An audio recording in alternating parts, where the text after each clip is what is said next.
Testing 1 2, testing 1 2.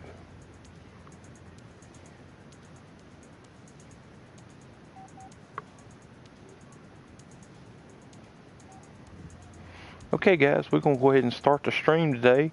This is my new save stream and kind of a speed run through No Man's Sky. Just to see how quickly we can get to 1 billion units from a fresh start with the resources of our hub.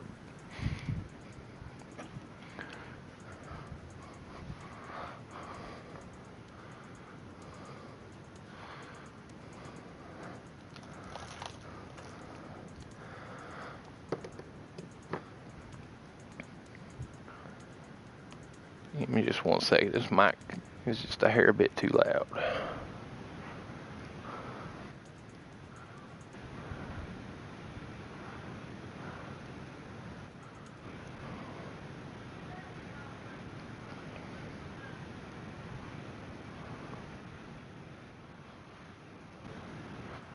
How's that sound for y'all guys?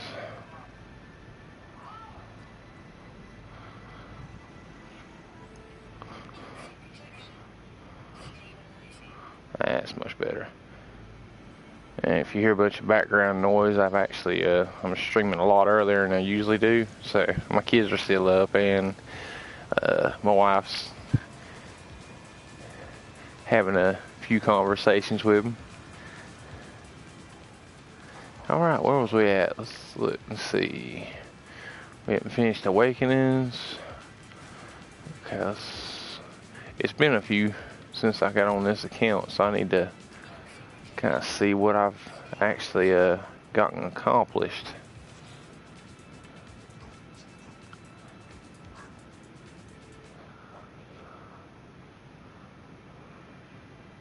I believe I've gotten the science missions down. Cool. Now, let's see what the...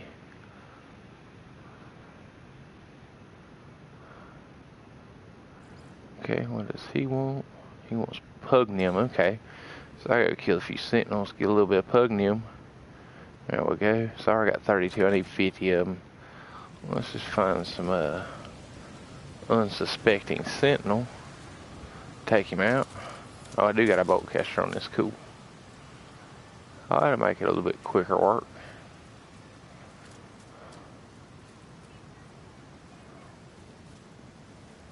Alright.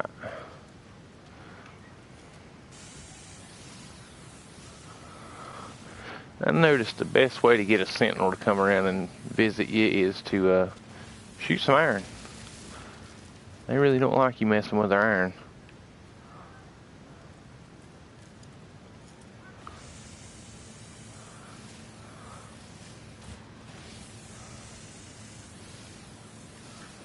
And I believe I hear one.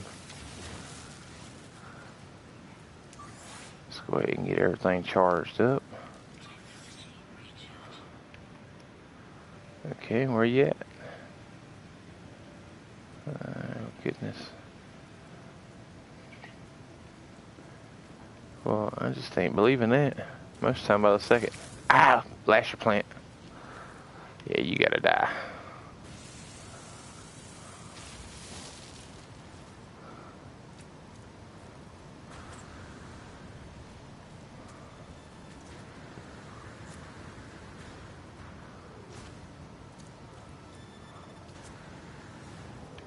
Alright.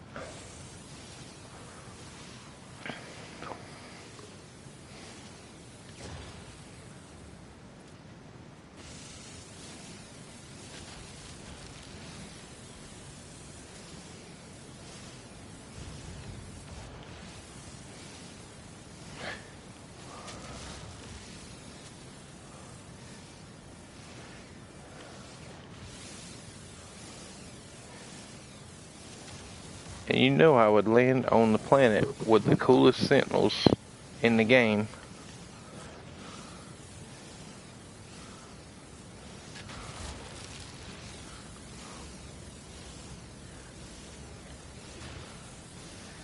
There we go. Switch to boatcaster. Switch to boatcaster. There we go. Boom. There is 30 pugnium. That's what I was needing. Alright, reload.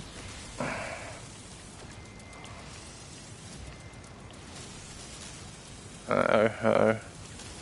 This ain't gonna be good. This ain't gonna be good. This ain't gonna be good. Oh, man. There. Now reload. He's gonna call him back up before I get him killed. Ugh. So there we go.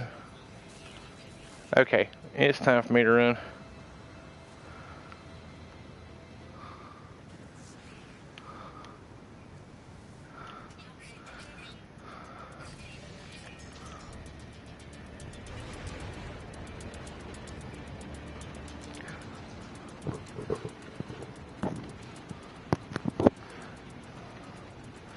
Now I finally got my Wi-Fi set up at my house, so I'm not having to stream on a hotspot, and kind of noticing my mic's a little bit hotter than usual.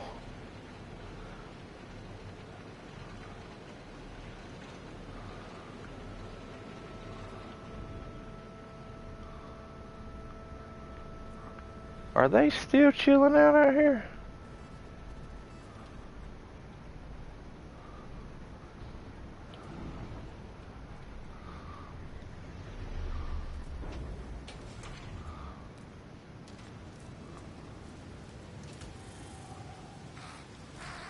Oh, that was for him. Alright, let's hand in this pugnium.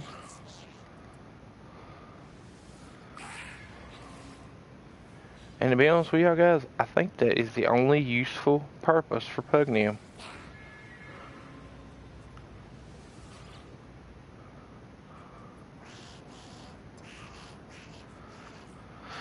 Alright, gather selenium required to finalize their workstation. Okay.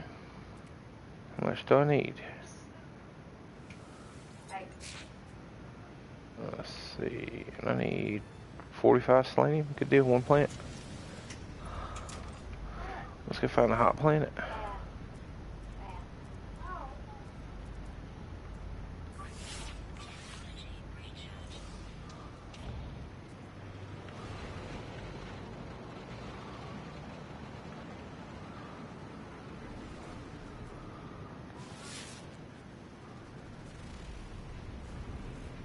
And what do you know? First planet I scan, as soon as I come out of that orbit, or come out of the atmosphere, is a incandescent planet with selenium.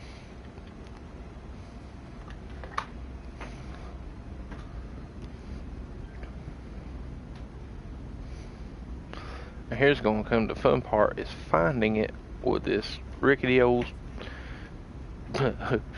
bone stock multi-tool. Most of the time by now on a new save, I've usually already found the multi-tool that the NPCs will give you. I've usually got like a 24 slot A class or a 24 slot B class by now.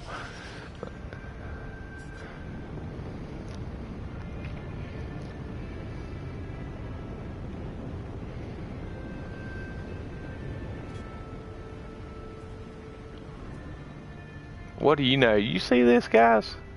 Just landed at a crash ship location. How cool is that?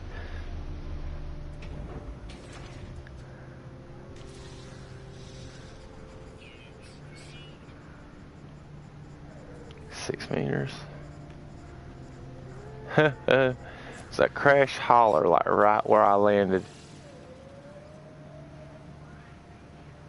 B class, yeah. B class small. See if we can get a blueprint from this thing. Search cargo hold. Ooh, nice phase coolant. Phase beams come in handy. See if I got room to grab some stuff. I do.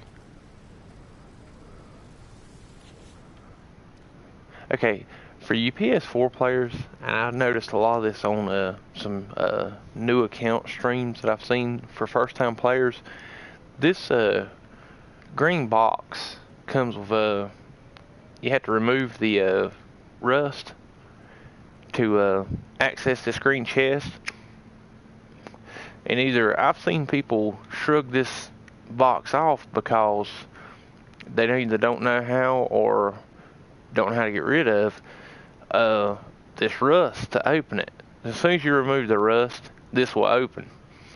Now you can either hit triangle to transfer it into your storage, or you can hit R3, which is your right joystick. Just depress it to discard it. I always discard it because the value of rust is so low that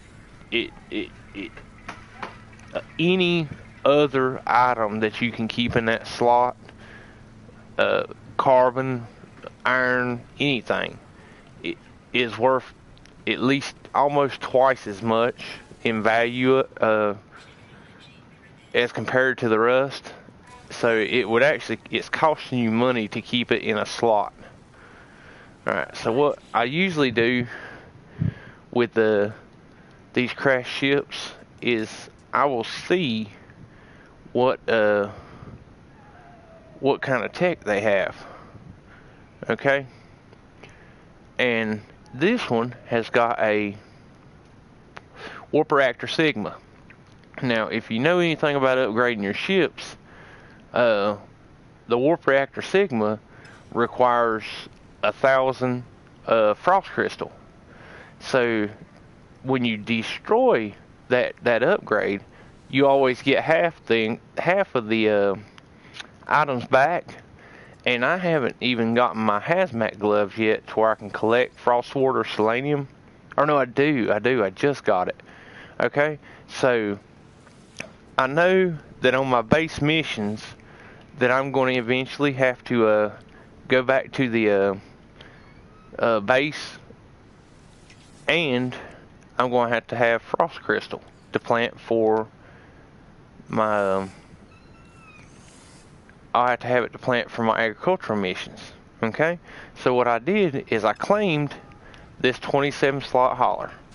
Okay, my ship remains right here landed, and be careful because the landing gear is off on it. So if you bump it, your ship will float away, and you won't be able to access it. But if you don't, you can go ahead and switch back. Okay, so now you see that I've switched back to this starship, which is the one I had when I landed, and I've ended up with 500 frost crystal for the better. Now that in itself isn't that great a thing, but say you're a newer player and you're running low on money or whatnot, and you're needing a little extra money, you can come over here to the crafting menu and you have the glass. You have the glass that you can craft from the 250 or the 500 frost crystal you receive from destroying that tech will craft 2 glass. The glass, the galactic average, is oh crap, I'm getting killed. Yeah, you think before I do a tutorial I get my ship where I'm protected, but you know, this is my stream, so I do a little stupider. Okay, so if you craft 2 glass out of that busted warp upgrade Sigma, you'll have what is that, 86,000 units that you can sell it for if you get the galactic average out of it. You rarely do, but sometimes you do. So it's always nice to check out these crashed ships because one, you'll get you're guaranteed 30 nanites from the damaged equipment, and you are if you don't have all your tech, you're either guaranteed units, tech, or an item for checking out the debris, which is the transmitter. Okay, so we're gonna need selenium on this planet, and I don't have what? It didn't pick up any trade station on this planet, which is odd. And I could be in the middle of a trade route, in the middle of a dead zone between trade routes, to where my scanner range isn't going to pick it up. So nevertheless, we're just going to go over here to the first point of interest and check it out. See if it's something we're going to land for or not. Sometimes it is, sometimes it ain't. See right here, there's a nanite. There's a damaged material or damaged machinery, okay, and a green chest. So I got 2,100. I got 2,142 nanites right now. So I got to weigh the options. Is it worth landing on this planet and having to pay for a takeoff because you'll burn plutonium taking off if you land here? And to me, at this point in the game, nanites are always great, but you probably be a lot better off just moving on to the next point of interest. When you start getting more developed into the game, and you don't, what is this going to be? Probably Operations Center. But when you have more resources in the game to draw from, as far as units and stuff, it's better to, you can land at these, every point of interest that you run across, and 200 plutonium to fill your tank back up, or 250 plutonium, isn't really going to bother you too much. But if you don't have any plutonium, which I think I'm pretty low, I think I got like 50, so I got enough, probably another takeoff. So you don't really want to be wasting a bunch of plutonium stopping to get 30 nanites. Now, like right here, it's a drop pod, and I got the units to do another upgrade from my exosuit, so it is worth the plutonium to strop off and pick it up. Now that I'm landed and I don't have nothing going on, I'm going to first I'm going to save. I always try to save before I do drop pods, just in case something glitches. Because anytime you're doing adding on to your suit or something like that, or tech,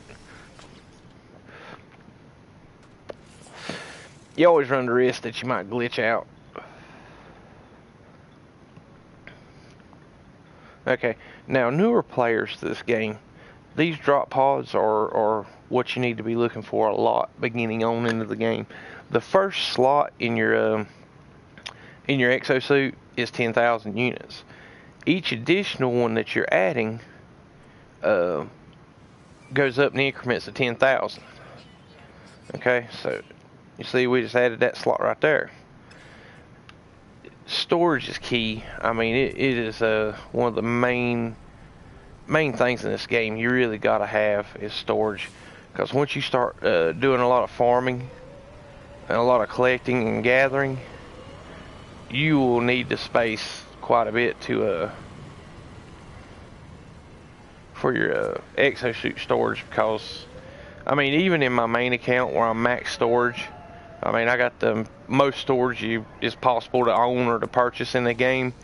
I still run up on instances where I don't have enough, and it ain't ever fun. Okay, he is an aggressive. He's mean.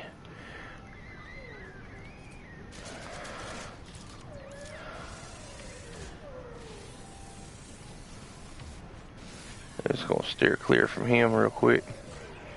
Okay, I'm gonna do a second scan, see if I pick up any selenium. Excuse me. Now, early on in the game, you're gonna run into the issue of having a poor scanning capabilities in your multi-tool, and it's hard to okay, that'll get me another launch.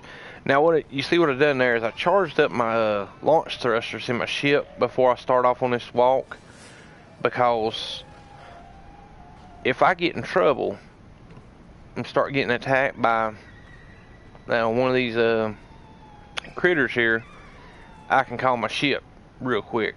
and it usually takes about maybe 10-15 seconds for it to, well, probably not even that long, probably 10 seconds for it to reach you and land to where you can access it and hide in it. And that's always a good idea to remember. You got that down D-pad, and you go to your ship icon, and it'll bring your ship right to you. But especially with, like, see these crabs right here. These things are, say timid, but they was running from something. There's something predatory running around here.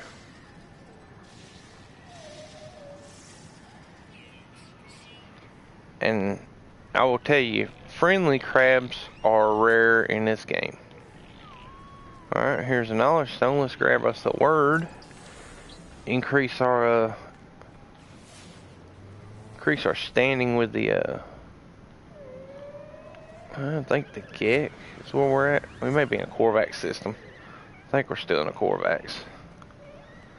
But like I said, once you get a beefier multi-tool, running across these things is really easy. But as it stands now, with this original C-class multi-tool with a 0 bonus on the scan range, it don't always pick up. It has a shorter range, and it don't always pick up some of the rare items. Like right there, we walked past that a few minutes. Or well, I mean, it was to our left, but I know I scanned that field of view after I scanned. What?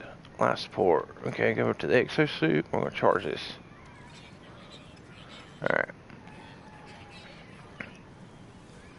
Okay, so now we got 50 solar vine. So we got enough for the overseer. Okay, so what I want to do is, now that I'm here on the planet already, I want to see right there was that knowledge stone we looked for. I know I'm gonna need 50 to turn into the or I think it's 40, but it wants you to turn in some for the overseer for his mission. But I do also understand that I'm gonna have agricultural missions to where I gotta craft the selenium. And from playing more or playing 2 other accounts, I know that I'm going to need 100 selenium to plant 1 plant. So I'm going to collect 2 more of these solar vines, so I'll have 150 in my inventory that I can stash in my ship or somewhere until I start the agricultural missions, and that way I can go right to planting that solar vine. And honestly, I think I ought to go ahead and get 250 of these, because what's going to happen is I'm going to have to turn in 100, or I'm going to have to turn in 50, one or the other. So I can plant it, and instead of waiting 2 hours for it to grow, I'm going to have to wait 2 hours. So if I collect the extra, then I'll be alright. As soon as my scanner comes back.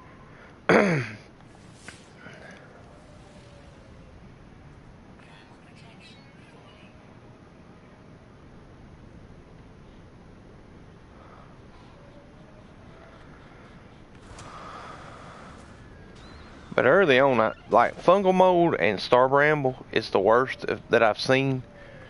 You can almost walk up on fungal mold before it'll pop up on a scan. I've actually scanned for it and walked up on it and not, and it just recognized it without seeing the icon showing that that's what it was or where it was located at.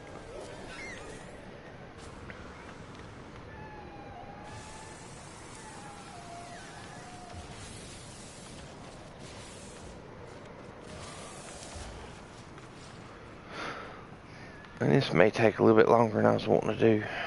We may wait till I get the agricultural missions to... There's some.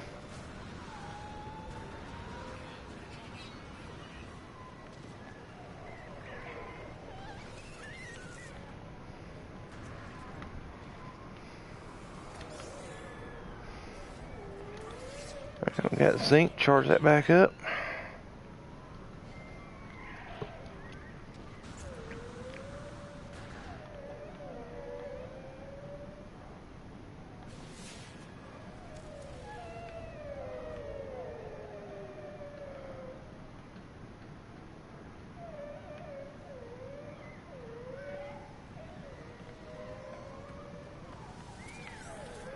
Alright, let's go do this damaged equipment real quick. It was off in this direction, pretty sure. Yep. Now the damaged equipment will actually disappear, go off your radar quicker than anything else. I think it's about halfway through the cycle it'll drop off. So you kind of get a general direction and just look for the smoke from the damaged equipment.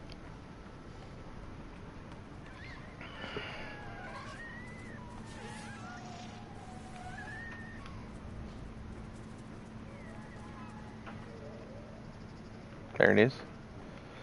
Okay, let's grab the zinc. Let's run here and grab this plutonium and the rest of that zinc.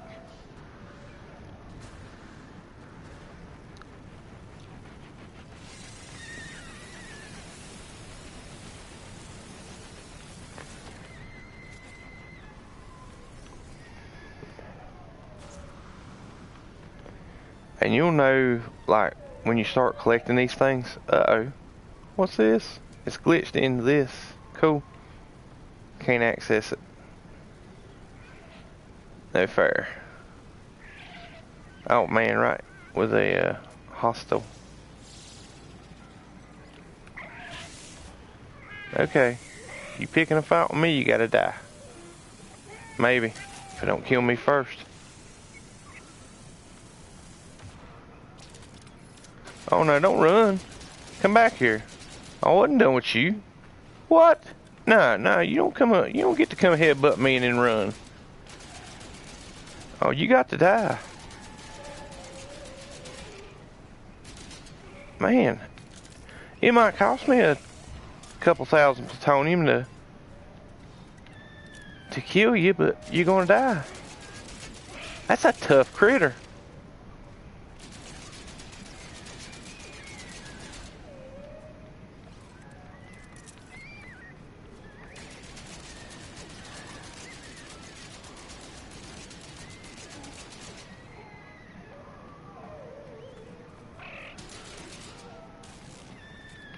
What the heck? What else I got? Oh, I got a little midget one. Look at this.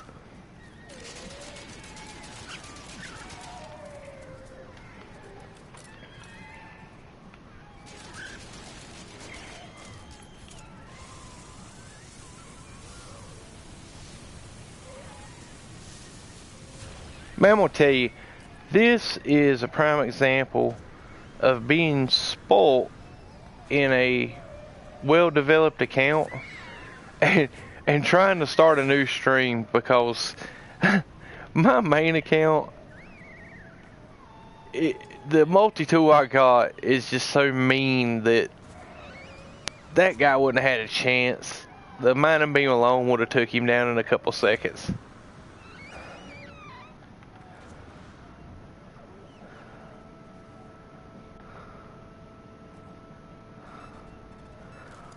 But starting out with this little C-class pea shooter, man, it takes a lot to get used to. I figured the jetpack was gonna get me killed first, but this multi-tool is probably gonna get me killed quicker than any other thing in this game. I mean, don't get me wrong. As soon as I get my glyphs and can start harvesting some hub farms, you know, I'm definitely gonna be upgrading. Probably the first 5 million that I find is gonna go towards the multi-tool upgrade, but at the moment I'm kind of stuck with it, so it ain't no fun, but I'll make do.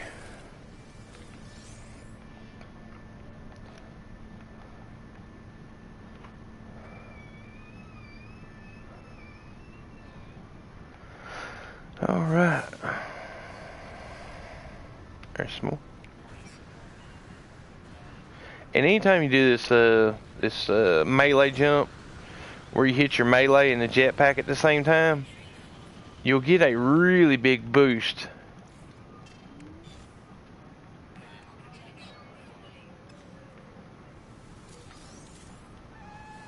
but it eats onto your life support quite a bit. It really does.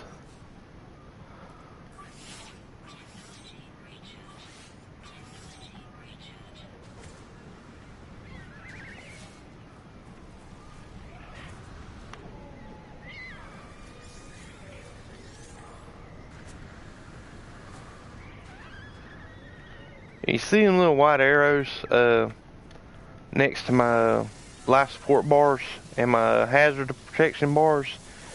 Anytime you see those arrows, like right here when I do the melee jump, it triples. When you're using a jetpack or running, it taxes your life support more. That's why, like, when you're in permadeath, starting out, you don't want to run or jetpack anywhere. You just want to walk. And, you know, you walk and you look and kind of scan as you go with your visual to locate caves and resources.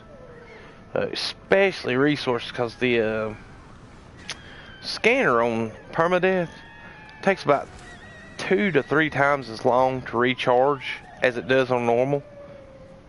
So it's a lot harder finding the beginning resources. Like with me, I'll just hit the scanner again as soon as it recharges, even if I'm needing it or not, just to see if anything new pops up in my range.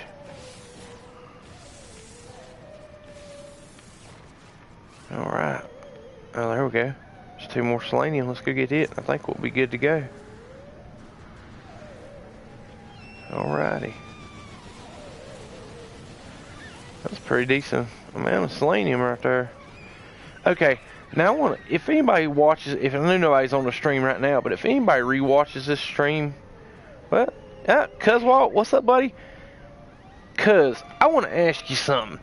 Have you noticed that the plutonium, since Sean Murray's interview and we started having some server issues, have you seen plutonium look this dark before with the darker shades? I from, you know, you see like this one right here, how bright it is and the red shades that it is, that was what this, the color on all this was. I haven't, you know, I've noticed that the last couple weeks.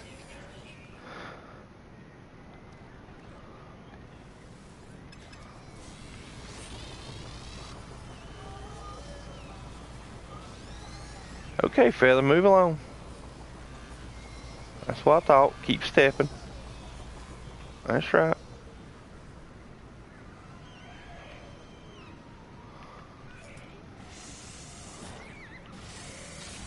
I noticed it, but thought it wasn't just, or thought it was just me.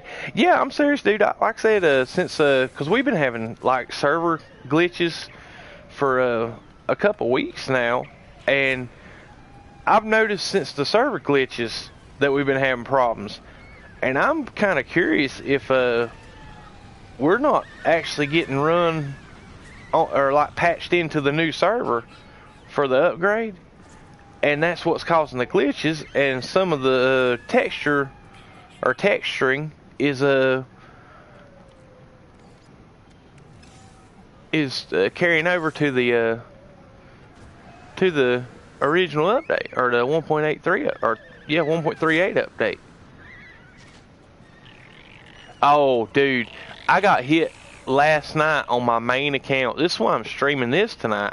Instead of doing stasis devices on my main, I went to the TOG gas farm last night, one of the planets with the gas co-op, and went and charged all the harvesters on that base. And when I returned through my portal and went to dial the next one,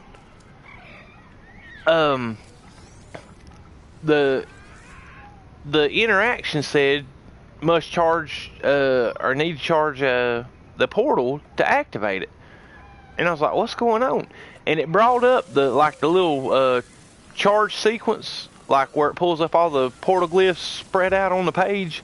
that you had to pick one and charge it with the right material. And it had the fusion drive for my Nomad as one slot, and the radon from the base I was at charging up, like from the harvester, that little radon slot that you clear out when it's done charging. It had it and the radon at 0 on the portal. And I reloaded my save, thought it might have just been a glitch that caught me. Reloaded my save, come back, and I still had it. And I finally said, well, you know what, I'll just go to one of my other farms where I've got a portal charged, check it out. Went to another farm in another system, went to the, the portal I had marked, and I didn't have and it done the same thing. So I finally, I just, well, it was like 1 in the morning, so I had to cut it loose and leave, save it and go. And I saved it and left, come back today and set it up, and it's the same deal. Well, I've been mad all day thinking that my main account that I got like 450 hours in has been glitched and I ain't able to use the portals again. So I'm wigging out, getting aggravated, frustrated as can be. And I said, well, let me try one new thing. So I went to a new system, landed on planet, searched for the portal through the monoliths. And when I got there, I could charge it as normal and activate it, and it worked just fine. But man, I'm telling you, I was really put out about that mess.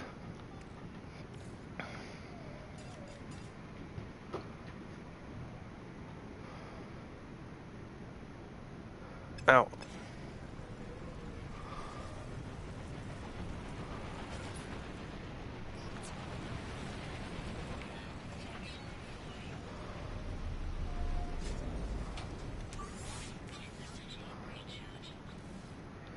alright, let's transfer some of this stuff over to my suit. And hey, like my 38 slot my 38 slot crashed fighter that I picked up the other day.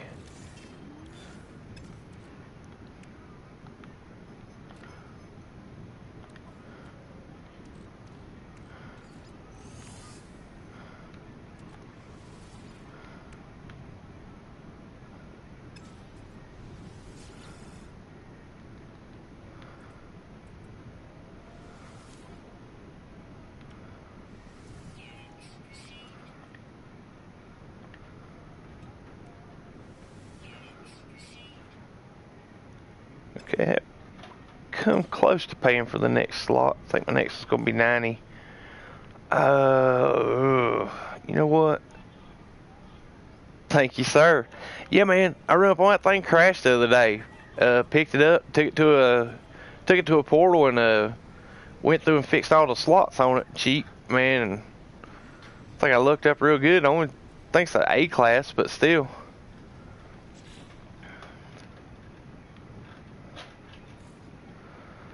I mean, it's 49 damage. Shields ain't but 16. No hyperdrive bonus. I'm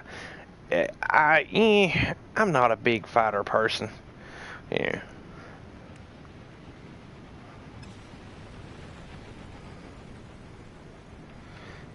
Yeah, I think I'm just gonna go on back to the base and turn in this selenium and move on to the next mission.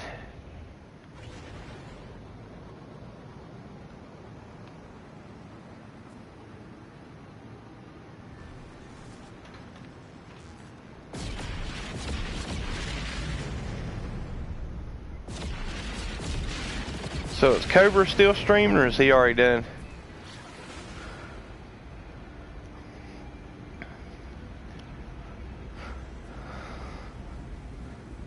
I was gonna jump on it as soon as I got home because I just got my Wi-Fi installed today. They finally come through and put my routers and everything in, and I got home at like 5 today. I was going to jump right on the stream, but I said, well, Cobra's streaming, and I don't want him. Ain't nobody gonna be here watching if he's on doing a show. So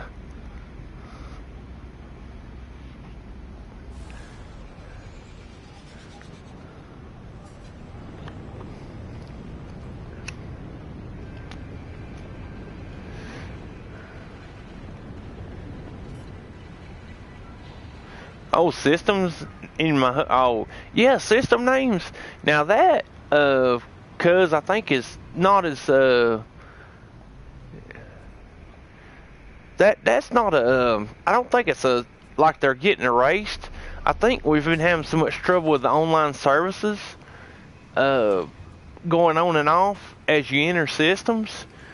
I think it's just not registering, cause, I've noticed that with mine, you know, like some of the farms that I've built, I'll name the system for the type of farm I got on the planet, and I'll come back like a week later, and the old original system name will be there.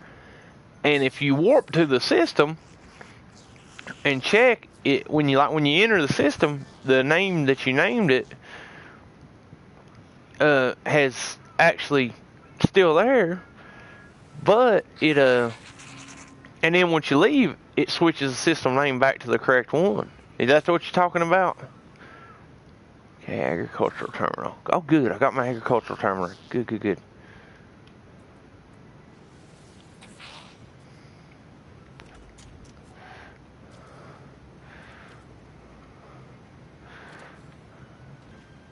I'm ready to do some farming.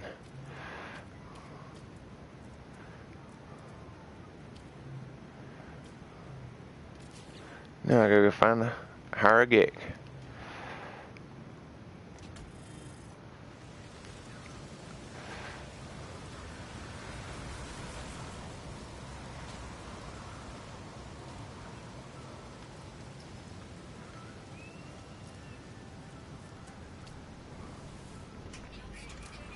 Let's see, look at my log. I'm gonna switch to this one so I get the waypoint.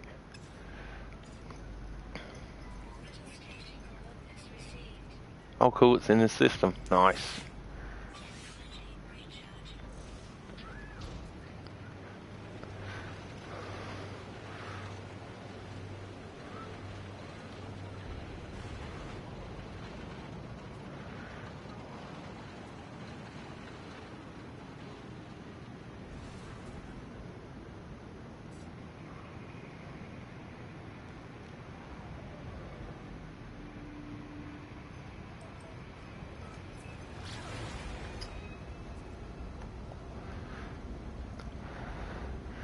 It reset back to the original name. If you uploaded a name months ago, my hub is unlisted, no game tag with it, so no grief. Ugh.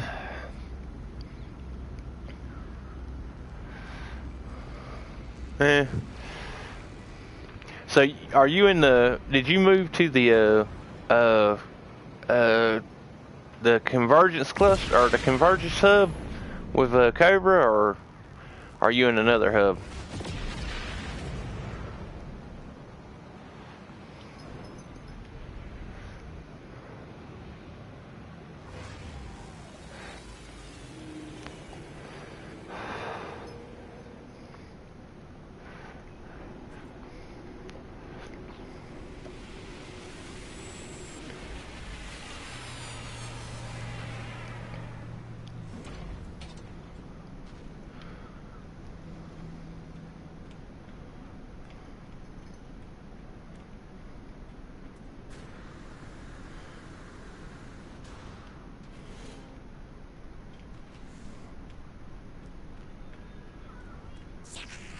Oh, you're nice in time. Oh no.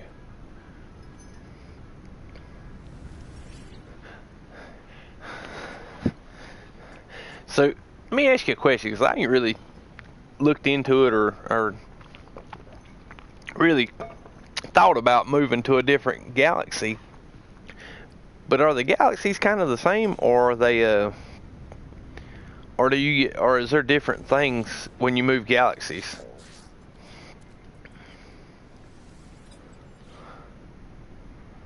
All right, we got our agricultural overseer ready, so he'll be in the terminal when we get back to the base.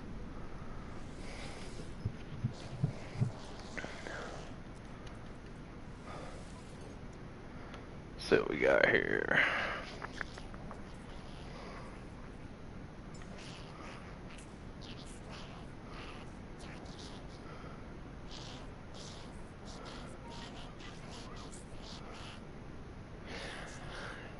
Yeah, a lot of times I've noticed, like especially here lately, that bases aren't loading when you portal into the system, especially like warping.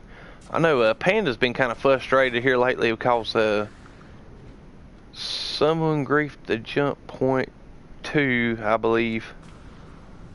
Oh man.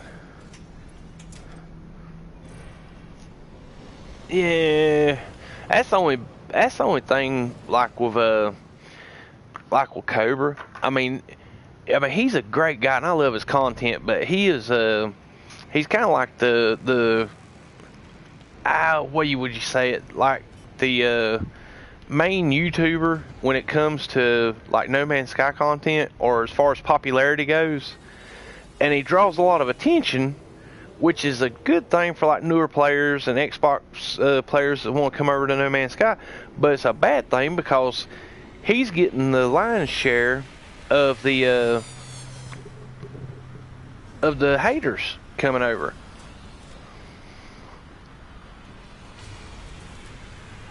They claim that the base share, or they turned the base share off. Yeah, I mean, that's the only bad thing about building farms and bases and stuff. I mean, I don't think I've had but one of my, I don't think I've had but one of my bases overwritten. I get to activate this station terminus. I ain't used it yet. But, I think I'm up to 15 in 2 hubs now. But I haven't had but one farm overwritten since all the comm balls were gone too. Yeah, now if the comm balls have disappeared, it is online services. Because I've noticed that. You don't get the comm balls and you don't get the base to load. I had Operation Game. He was a YouTuber I met a couple weeks ago. Was a first time player or a first time run through of No Man's Sky. And I jumped on his channel and helped him with a few pointers on getting started. Getting started up on his save. And, me and him got to talking a lot more as far as like got him hooked up in the Amino. Showed him to download, how, where the Amino was and what hub, the Amino hub and the consortium hub. Let's see. Copyright. Ugh. It's the worst one of the worst flower in the bunch. Okay. But I got him to come over, and and once he got his portal glyphs, I sent him to the TOG portal or the glyph farm or glyph planet, and got him going collecting his. Your internet is acting up? Yeah. But he come to visit one of my bases, and my base didn't load when he come to visit it. And what I told him to do was go back through the portal and return and see if the beacon, because I always put a beacon with any farmer base I build. I put a beacon inside the inside the base restriction or the build area.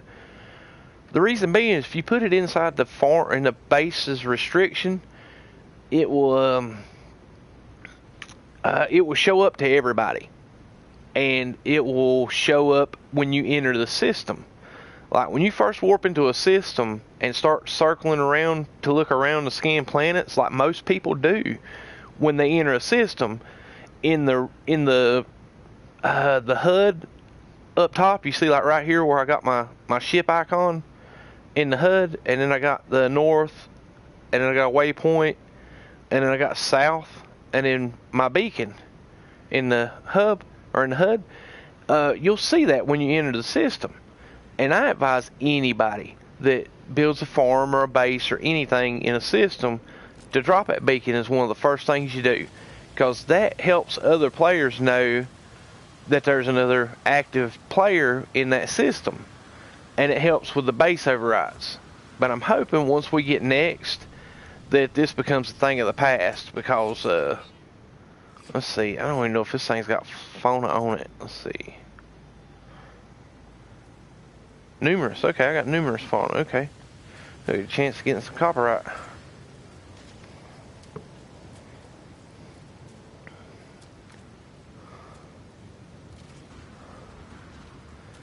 But yeah, I hate it for people to get bases overwritten. But if you're relying on comm balls for people to see, it's that's hit and miss. I mean, sometimes the comm balls load, sometimes they don't. But a beacon, if that base, if you're loading data from the server and that base loads, that beacon will be there when the person enters the system. And that prevents a lot of base overrides.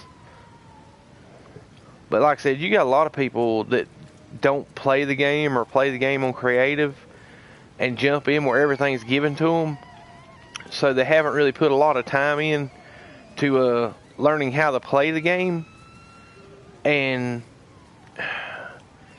they don't realize what happens when they overwrite something. Plus that, like I said, you got people that's just being buttholes, just doing it because it's something Cobra's doing, just to do mean crap.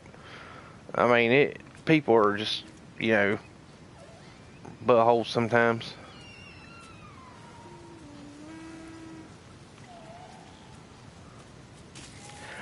I can't feed a lasher plant. I seen it move, thought it was some kind of weird looking critter, and run up to feed it and got smacked. Your farm builds are awesome, by the way. Not sure if I ever told you that. Oh man, appreciate it, dude. I appreciate it. I mean, I enjoy doing it, man. It's fun for me. It kind of feeds into my OCD because I put everything. I mean, if you ever seen, 2 or 3 of my farms, they're almost identical. I mean, I do a lot of the same stuff over and over. But if it works, I stick with it. If it don't work real well, I write it off and do something else. But yeah, I enjoy it. I enjoy helping people out, man. I think when we do this, it it helps other people that are interested in this game, stick with it, and I'll be the first to tell anybody, the beginning of this game is horrible.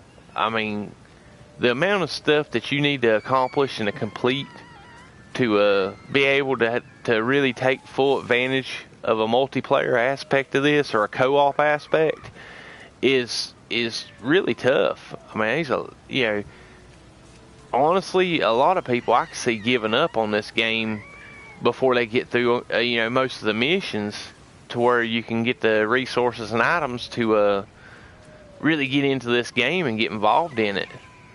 So that's why I'm doing a lot of what I'm doing is to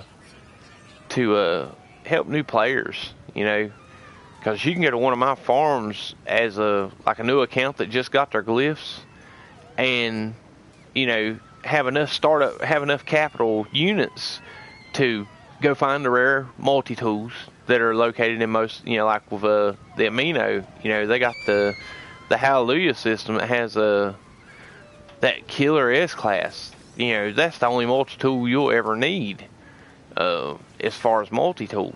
And it's 5 million, and to save up 5 million starting out without knowing the farms and the craft and the build, I couldn't imagine saving up 5 million.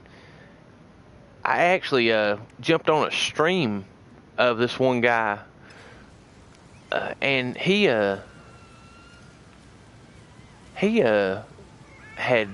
was mining gold, and gold ain't, it ain't hard to mine, but large quantities of it for quite a bit of units, that's a project. I mean, that's not an easy task.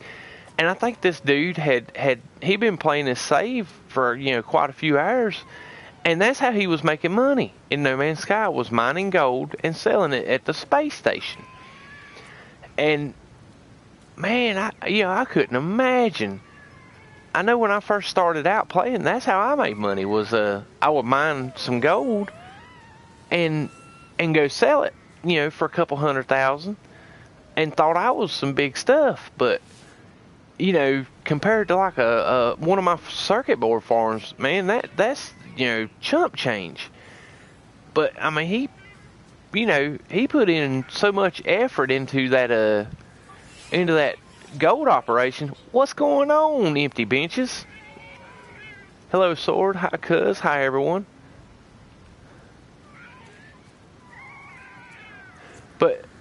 But yeah, I mean, this guy had harvested and collected all this gold, and he had like $5 or $6 million, or 5 or 6 million units saved up already. And I'm sitting here like, dude, how long would it take you to, you know, how many hours you spend mining gold to have 5 or 6 million units by selling gold? But you know, it's crazy, especially with the hubs that, you know, the hubs that we have now. I mean, the Amino hub, I think, is, you know, 600 members. You know, it's crazy. There's resources out there for these newer players that just, you know, what's up, Dark Lord? Man, good to have you back.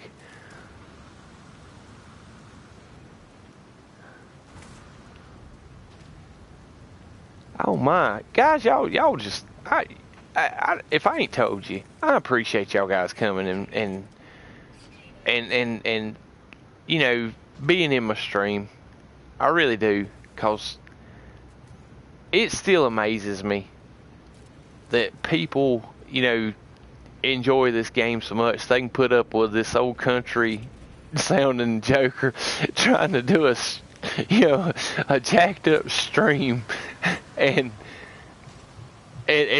tune in on a regular basis. I mean, I got home this afternoon and was telling the wife that I was, you know, I was planning on doing a stream tonight, and she was, you know, she was cracking a joke because, you know, this is what wives do, especially me and my wife. We pick on each other quite a bit, and she was like, yeah, okay, yeah, you need to stream. Don't forget to stream. And, you know, picking on me. And I pulled my phone open and looked because I was kind of curious because I hadn't looked in a couple of days. Somebody told me I had 13 subscribers, and I was like, okay, I'm gonna look and see if it. And when I looked, I had 18 subscribers, and I was like, dang, I got like 5 of them in 2 days. And I told her, you know, I got 18 subscribers, and I'm like, how? And she's like, whoa, 18, being a smart aleck.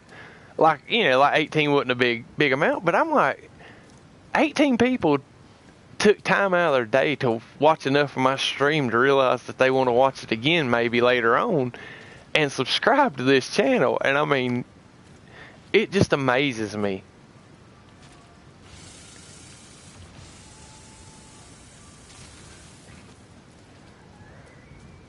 But I just, like I said, I want to tell y'all guys how much I appreciate it. How's it going? I'm under 100 jumps to the hub now. Nice, man. You put in some work, man. You was, what was you, 1,200 and something the other day when you was in the stream? Holy cow, dude.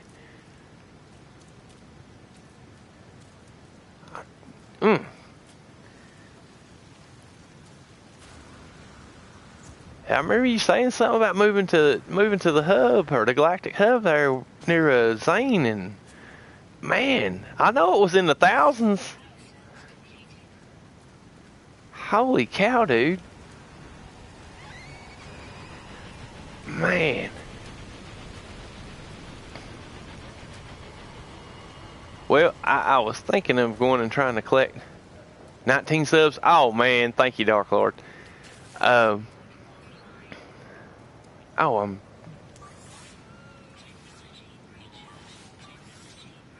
Make it 20. Throwing that out, brother. Throwing that out. I love it.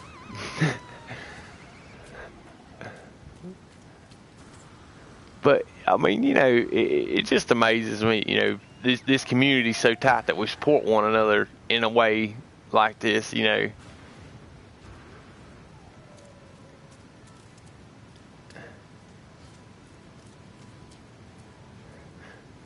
Where'd all the fauna go? I was going to feed some more and try to collect enough copperite, turning this this mission, but the way it's looking, that stuff's gonna be grown by the time I get 30 more copperite.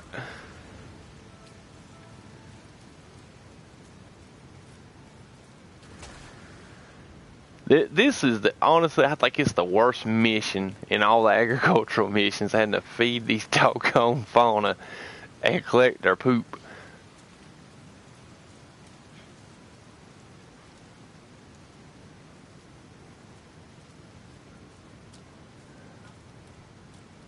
And there was like a dozen of them around me earlier. Crap. You see how they are. You feed them, they're your buddies, but you know, when you quit feeding them, they disappear.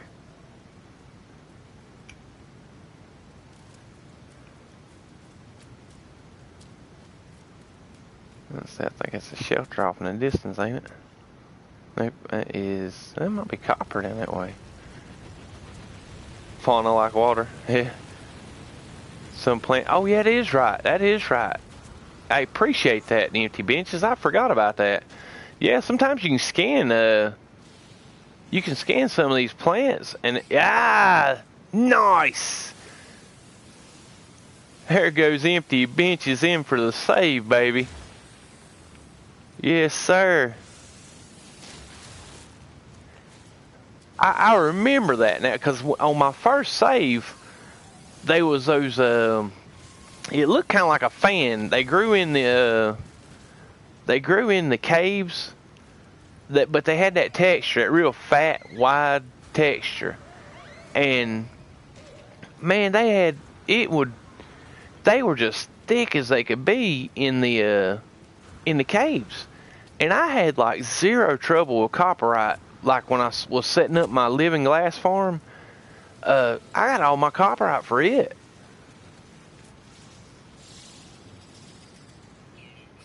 Got no secondary, some stock ones. Okay. But yeah, I went through and collected all my copperite from those things in those caves. I mean, it was mine enough carbon and copperite when I got done with that.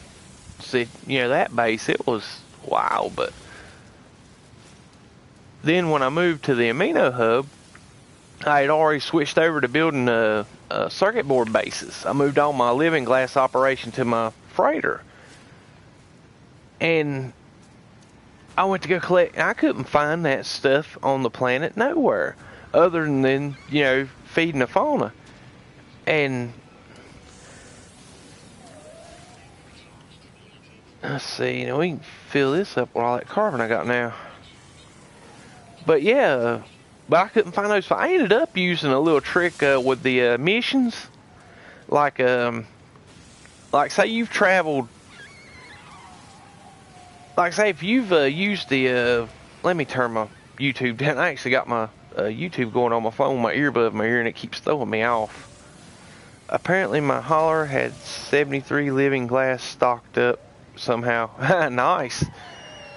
That's pretty good when you harvest and craft 73 living glass and forget about it. Which I can't say much. You know, my storage containers like junk drawers.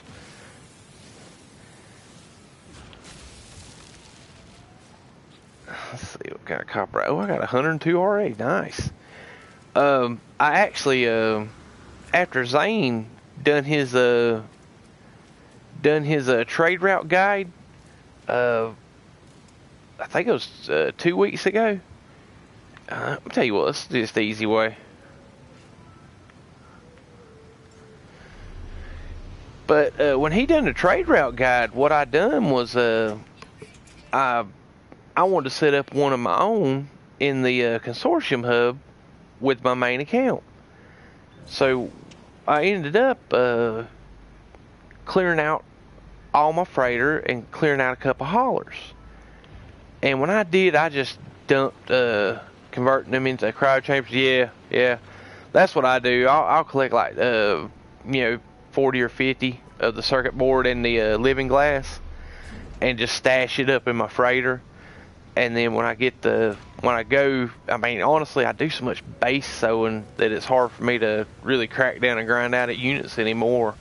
I mean, I'm at my main account, I think I'm like at 100 and 1,700,000,000. and I was like at 1.5 billion, a month ago. I mean, I really I make about what I spend, so I'm not really going in debt, going in the hole. But I ain't really grinding. I've been maxed out months ago. If I'd have just went on and grinded hard, stasis devices. But I haven't done a lot of crafting and doing whatnot, or trying to sell units. But all right, let's give him this copperite. And then we need 25. Nice. Cuzwald, I will try to get back. My phone is buffering too much. See you all soon.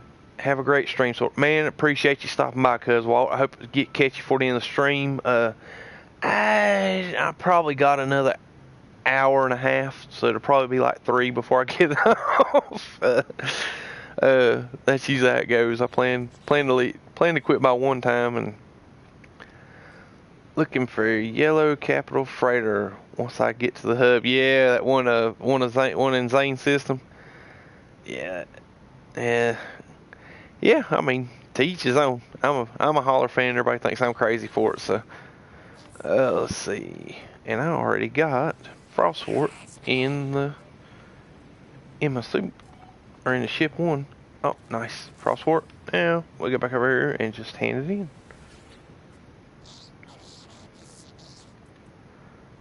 Alright. Oh, that's right, I gotta leave the... Yeah, if you already got the... and it's any newer players that watching this, if you've already got the resources... Oh, I don't have them in my suit, that's why, because it's in the ship. Okay, transfer that to suit. Boom. And now, give it a second, and it should tell you to come back to the base. Okay. No, I think you can go back outside. But you gotta leave the base to kick over the, Oh, really? Both of your exotics, really. That's nice. That's nice. I've owned a few exotic ships, but not really. I haven't kept them long, because, like I said, it's just the storage for me. That's the kicker for me. Alright, return to farmer. Okay, good.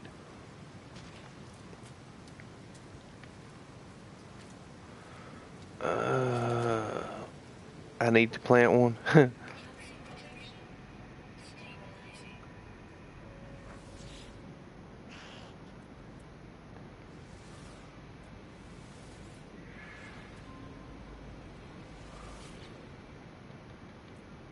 What the heck? Okay. That's annoying. Did I plant frostwort? I did. Okay. I'm supposed to harvest it.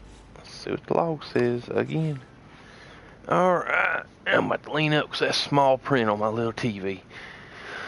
I hire a farmer for my base, working from the terminal, provide agricultural equipment, development, small... Okay.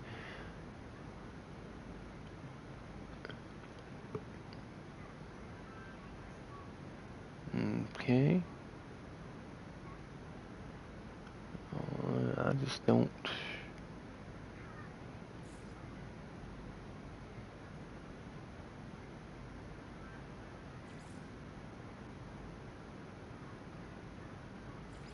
Oh, grow and harvest frostwort. Okay, I've grown it. Do I not have enough to harvest? I sent that from the ship over to the exosuit. So I got 400. Oh, okay, remove and replace it. Okay, let's try this. Alright, removed and replaced. Let's go outside, get this mission to kick over.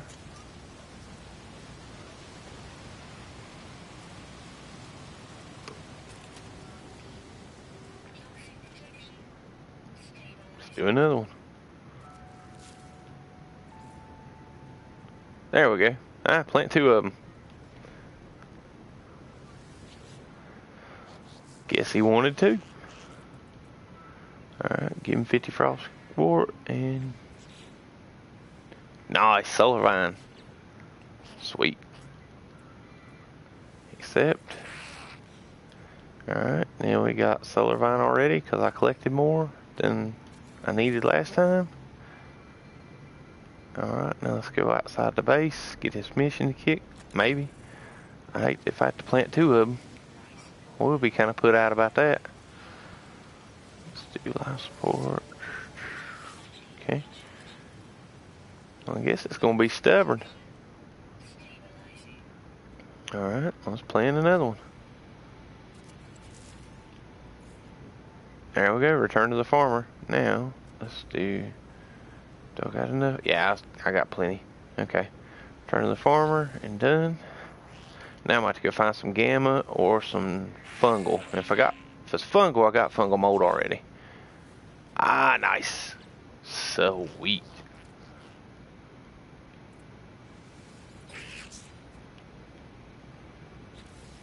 And I catch a lot of crap from people for hoarding stuff.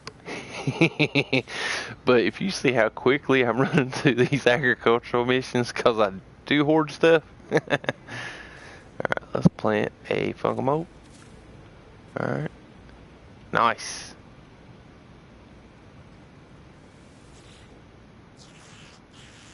Yeah, man. I tried to glitch on my second account just to start off. And I had a nice little living glass patch. It wasn't much. I think it made like 2 or 3 every half an hour. But like I said, there was so much work involved in it, glitching, because I couldn't get the timing down with the right D-pad and the R2 button, because most of the time it would just shift to a different item and I wouldn't plant nothing. And after my rows got so long, because I was planting them in straight rows, the different plant types, and after my rows got so long, it got to where it was more of a hassle to walk out of my base's restriction to set it up and walk back and then screw the glitch up and have to do it over again. And after you do it about 4 or 5 times wrong, you get aggravated with it and shut it down. So I was like, screw this, biodomes are way easier. Okay, what was I? Oh, I'm going to a gamma planet. And this one is not the one with the, okay, that's the one I just come from. Now, do I have a gamma in this system is the better question. Let's see.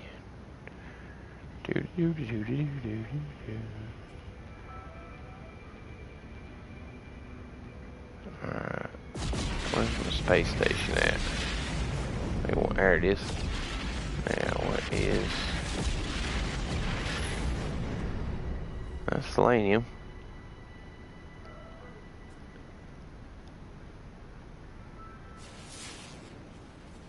Am I lucky? Nope, it's cactus flesh, dang it. Might jump to another system. Yep.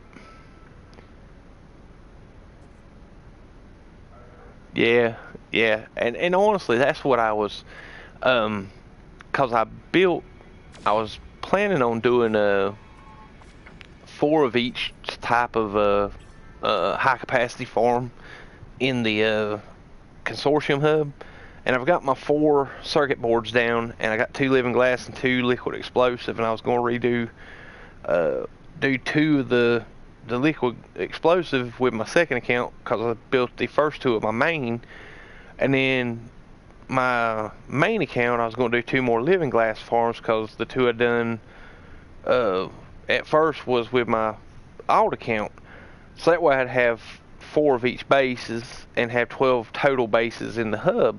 And then for my last base, what I was going to do was a kind of like a Rider S's Garden of Eden, but I worked out the math on it to do a complete glitch base. Excuse me, I had to get me a sip of drink. But to do a complete glitch base that had a landing pad and a trade terminal, and worked it out to where it would make 8 8 liquid explosive, 8 circuit board, and 8 living glass per harvest, which the living glass would turn every 30 minutes, and the rest of it will be on a 2-hour cycle. But I was going to do that as the finale, and or it's kind of like the last base that I do in the hub, and I just, and I'm going to look for a. I'm actually going to look for a. Go to Free Explore. I'm going to look for a Gex system, cause let's see if I can find some decent tech in the space station. And it's got 2 planets, and let's pass on that one.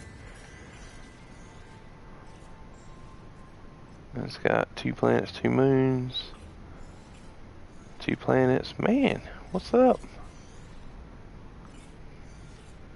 2 planets, 1 planet. Man, what is going on with these systems only having 2? There we go. That looks like a winner. And I need Warp Reactor Sigma. Crap. Try that one. Okay, fair enough. It's a medium economy, but it's got 3 systems, or 3 planets with 2 moons. But yeah, I was going to that glitch base.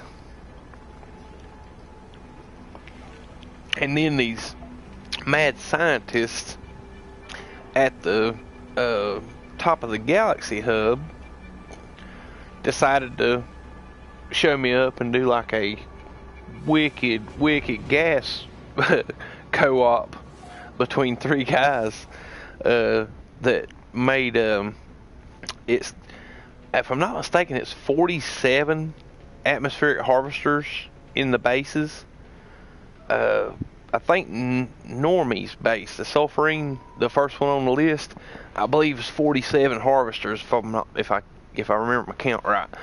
And they made 3 of each gas, so it's 9 planets with 47 to 49 atmospheric harvesters on the planet or on the farm.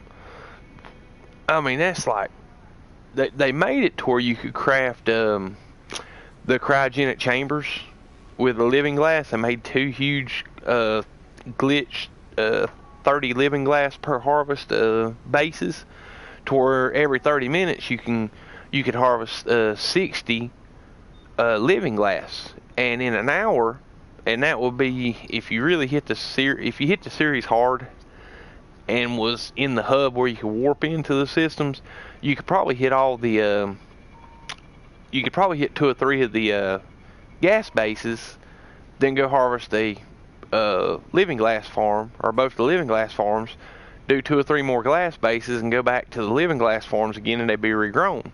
And in like an hour and a half, you would have harvested all 9 gas bases and both the living glass bases twice.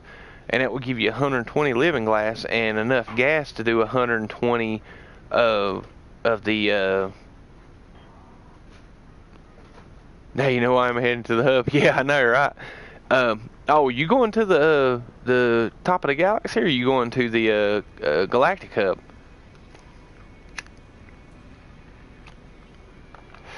But anyway, I hit Normie up like when they posted that wiki, and or the Empty Moon, okay. When they posted that up in the feed on the Amino, you know, I messaged Normie and asked him, you know, how he had done that, you know, glitched, because up until last Tuesday or Thursday, I thought you could only make a galactic first for the freighter. Oh, okay. I thought you could only do 3 per planet, and I thought any of the atmospheric harvesters that you built you could only use yourself. You know, nobody else could use them. Okay, that's the same planet. That's the moon. No, that's the planet, ain't it? Yeah, I ain't scanned that one yet. And that may be a winner right there. No, it's selenium. Okay. But I thought you only you could use the harvester. I didn't know other players could use it, but being that it's in, so you're not able to craft them inside the. It won't give you the option to craft them inside your base restriction. So what you got to do is glitch it in, and if it's inside your base restriction, kind of like the beacons, other people can interact with them. And so after I found out about, found that out, I started saving up for, well, let's go ahead and, we got some warp cells, let's jump to it. And I need a towel for that, okay. What's up, Alex Jack? Man, I appreciate you stopping by the stream, dude. How you been, man? How you been? What galaxy are you in so far, Alex? You made any progress on it since the last time we talked, or you still real busy with real life?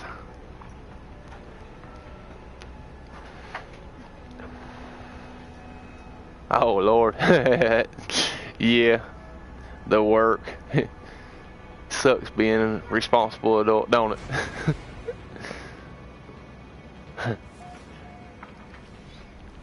I had them in my normal base, but I removed them for plants. Yeah, I know. Well, I mean, the complexity on them things. What am I doing? Oh my goodness. Oh man, I done it that time. This is my new save, so I'm like, I haven't done nothing to the ship, and I've already been black screened by a pirate already on this save. It was kind of embarrassing because I was streaming. Oh, Galaxy 130, okay. Well, dang, dude, that's pretty good, dude. You ain't got but 126 left to go, and it ain't been what, 3 weeks since you started. Nice, good job, man.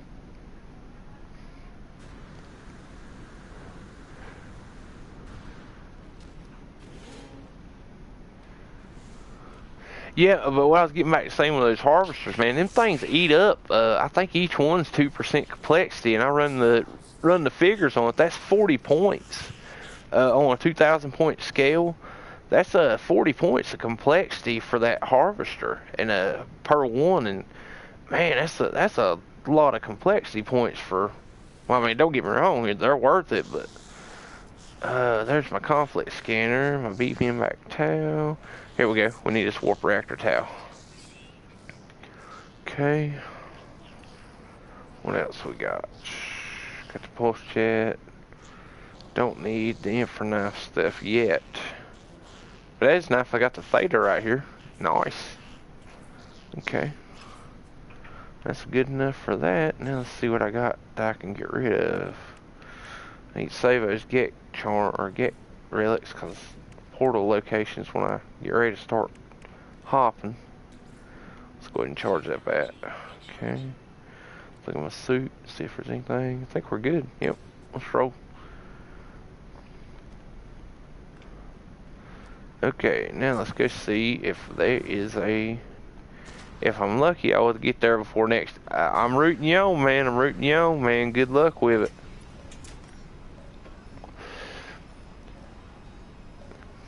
And get that hub up, set up and ready to go, and maybe by the time I finally eventually quit making new saves and seeding farms, I might come join you. But like I said, a lot of that, honestly, I kind of hope, and I doubt it'll ever happen, is I'm hoping or wishing that maybe one of these days we'll get a cross-platform. This is my normal. I'm in normal mode, man. I started that permadeath save like way back, and I have just neglected the crap out of it because I've been so busy, seeding farms in the hubs that, what is that? Okay, it's behind.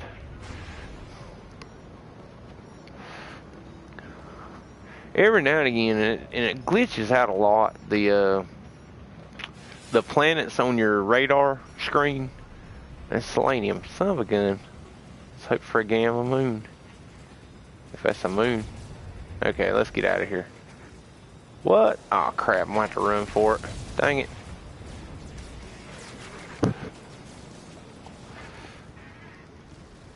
The other reason you could loot them before they were full, and it would retain the resources to loot. Oh yeah, yeah. I haven't tried it enough to figure out when's the perfect time to hit them. But what I had found, I had looted one because I had messed up with a refill, because you know how if you don't fill them completely with one strike, it glitches them, and when you come back, it didn't collect anything. So what I done is I messed up and didn't fill it completely. So I hung around the planet and just went mine some more plutonium to fill them with. And I come back like 15 minutes later, and that thing had already filled quite a bit. So I went ahead and just took what I had and said, screw it, I'll come back later. Dang, they just ain't gonna give it up. Figured I'd outrun them by now. But I said, you know what, screw it, I'll come back to the planet, and I just won't get but one or two of my harvesters to collect from at that base, or that farm, or that portal address. And when I come back to fill, it had collected 250 of, I think it was radon, on that harvester. So yeah, I was quite pleased. I don't know if that is a moon. And I know I ain't steady enough to scan it, even if it is. Good gracious. He's about to annoy me. I usually have him outrun by now. Okay, we're done here. I don't run that long. Okay, I got two of them shooting at me. I think I got plenty of... Oh, okay, I ain't got but one of them shooting at me. It's the rest of it's NPCs attacking them.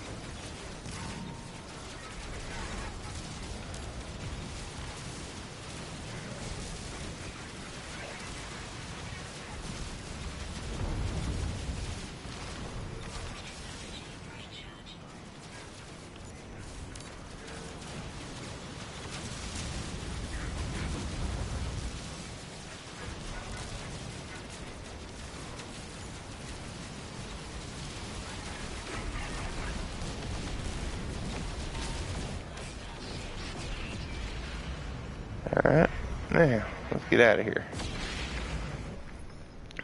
Basically, you move away so it unloads, then come back and loot. Huh.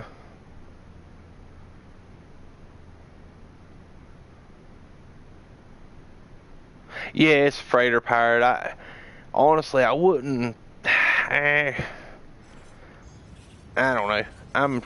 Ever since I got black screen by that, it was I think a 3-star pirate, but crap.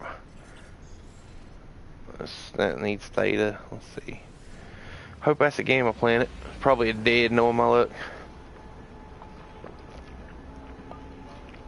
But yeah, I think it was a 3-star pirate, but I got cocky and I was in that Rosmana, the first ship, the C class, and I started fighting on him, and the only thing I had at the time was a photon cannon, so, and that's gonna be a cold planet, I think, or dead. Yep, cold. Crap. Try for the next one.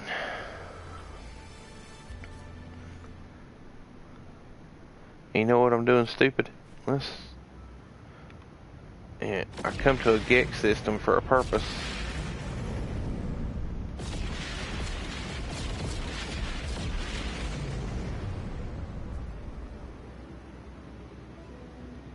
Okay, cool.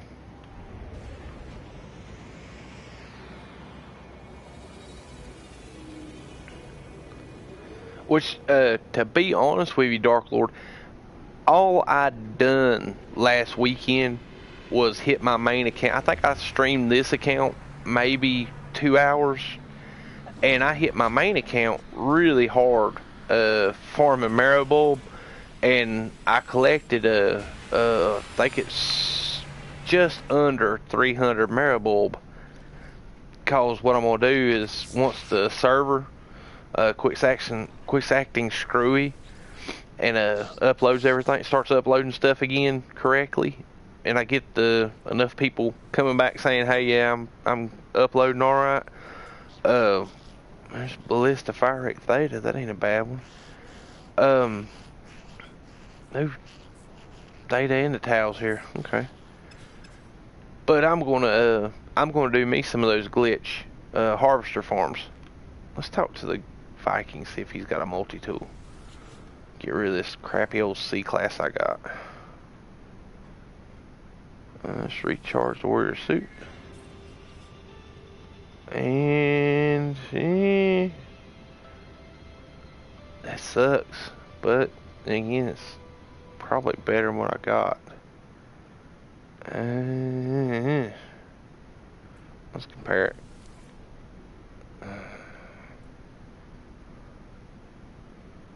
It says it's better, but I don't know. Well, it doesn't matter because I ain't got the I ain't got the 1.5 million to get it, so.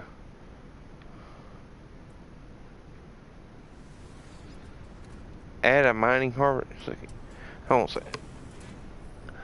Add a mining harvester to it? What do you mean by mine? Yeah, I honestly, I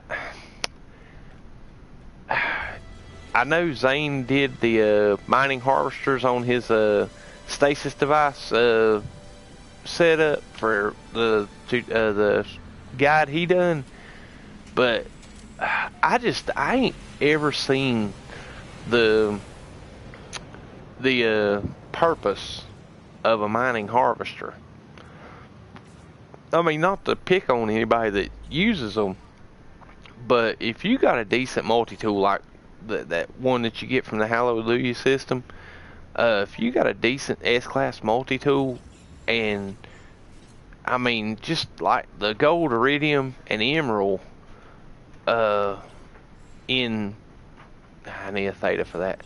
The gold, the iridium, and the emerald that you need for the stasis device, it defaults to iridium. Huh. If you use it at the portal for the exocraft, I use it at the portal for the exocraft pad. What do you mean? Okay. You lost me on that one. I don't understand. I don't understand what you're using the mining harvester at the exocraft pad for. It's fungal. Let's see what that moon is. Come on, be gamma. Oh, it requires 200. Oh, for the exocraft pad. Okay. Oh, nice. It's gamma here. Requires 200 iridium to make. Yeah. But I mean, honestly, like I said, not the be negative about it, but just I mean, just iridium, gold, emerald, and iridium, gold, emerald, and what's that other one I'm thinking about? Iridium, emerald, and iridium, and but anyway, just the resources needed to do the iridescite for the stasis devices are so abundant everywhere you go. I mean, you can go like to a planet that has gold and get 2,000 or 3,000 gold just from one block. I mean, it don't take that long to knock down a block of gold. You probably spending 5-10 minutes, and by the time you would gather the resources necessary to do the mining units, then recharge them and harvest them to the point of let's look for a point of interest to land at. Maybe we get lucky and catch a manufacturing facility. but just the resources required to make those things, and then to maintain them as far as like recharging them and harvest them. I mean, you could build 50 iridescent in a few hours of gameplay just by going by and grabbing it. Only need copper for the geodesic. Oh yeah. Yeah, now aluminum and copper are a little trickier, I found. I mean, nickel you usually find pretty easily, but the aluminum and copper, if they're not just, there's some systems, there's some regions that, I have a hard time finding the aluminum, but in return, I do spend a lot of time at trade stations, and a lot of NPCs will sell nickel and aluminum, pretty decent amounts. And that is going to be a plaque. Or no, that's a monolith. Let's go get some words. And then we'll go hunt some gamma root. But yeah, I mean, it's just to each his own. I ain't saying it's not a good thing. I just, like I said, it just seems like more work for little, lower rewards compared to the effort put into it.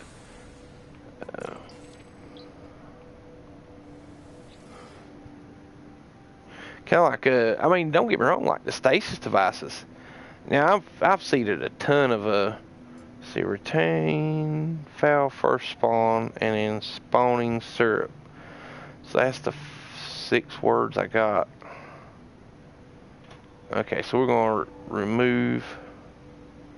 Okay, I just done one on my main account today that had the same thing, but the words I had told you to keep the sweet smelling. I was wrong. Son of a gun. Well, ain't the end of the world. But what was I getting back to? Even the stasis devices. As many of the beginning level craftables like the living glass and the circuit boards and the liquid explosives. I have so many of these farms set up, and the way I got them set up is, you can make a couple 100 million units in an hour and a half. And that's, I mean, like for people that live in the hub or, that are hub natives, that resource being available right there all in one region. What's this character doing? Thought he was coming after me for a second. And he is mean. But, just the resources and time time involved in the stasis devices. When you have 8, high capacity farms like right there in the same region, if you grind hard, do what, babe? No, okay. If you grind hard, those bases, you can make just about the same amount of money with, no upfront effort or no extra effort other than just going and grinding bases. Especially like somebody that will move to the hub, the way I got it set up, they can claim a base like just outside of that region and be there within a jump or two from the farms, or a jump from the farms, and collect like a crazy on units. Pirate ships give the Limium and Herodox. That's why geodesite is easier for me. Yeah, I mean, I guess I haven't collected but don't get me wrong, I don't do a lot of pirate hunting either. I mean, when I jump into a system and there's a freighter battle, I'll usually take out the freighters, the pirates attacking the freighters. But outside of that, I rarely ever get into like a pirate battle, because most of the time I'm either warping pretty hard to it. I don't jump around and do a lot of exploring. I mean, honestly, probably just because of what I'm doing currently with my saves, just building and seeding farms. So I'm not really spending a whole lot of time out there exploring like I normally would. I mean, I did when I first started. I loved to just hit a system and check out every single planet. You know, I would park my ship like I did here, and drop my ship off at a waypoint, and just go walking to the next waypoint, and seeing what I could find. And this crap old scanner I got on this multi-tool, I am just not seeing any gamma root popping up. It's getting dark. It may come out. I noticed sometimes. Oh my goodness! Did you see this? Check this out. I didn't get up close look at him when I scanned him. I tell you what, let's get a screenshot of this joker. I ain't never seen one look like this before. Got the red eyes, man. That is wild. Let's get a shot with the sun in his face. Nice. I have not seen. This is the first time I've seen one that had that that looked like a dog in the face. Ain't that cool? With the red eyes? Demon hound. Dude, yeah, let's get a shot of that. Sorry guys. I don't want to do, I know it's going to blue screen you, but alright, sweet, sweet. That was worth the trip right there.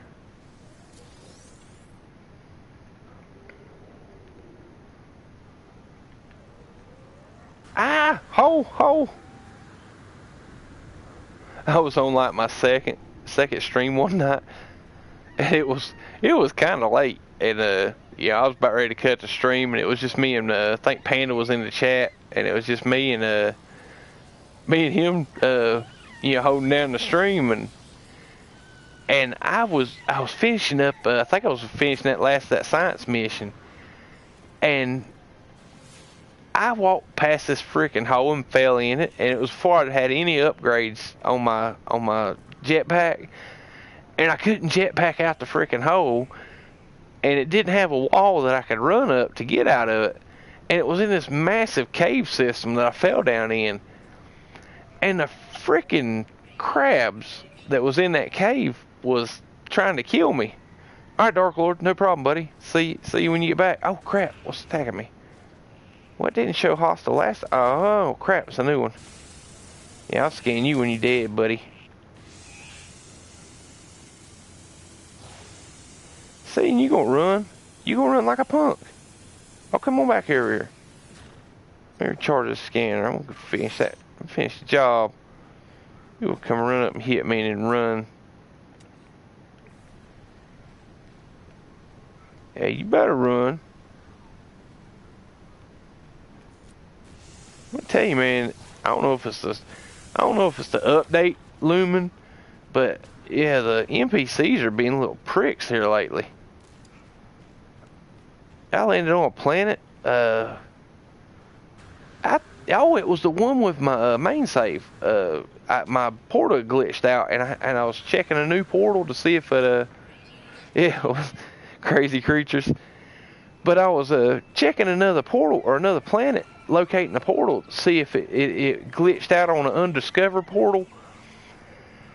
And everything on that doggone planet was, I mean, everything was a a-hole, man. I stopped to you son of a gun.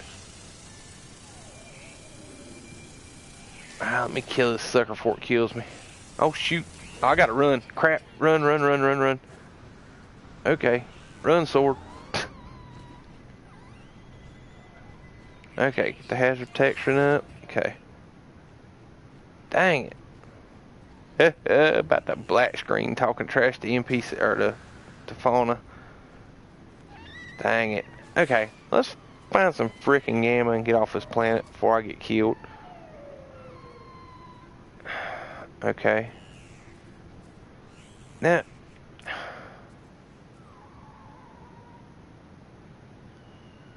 alright, it's a radioactive planet. I've been walking good 5 minutes. Ain't scanned the first Ain't scanning the first gamma weed. What's up with this? What it is, I scammed my base missions, and No Man's Sky is teaching me a lesson.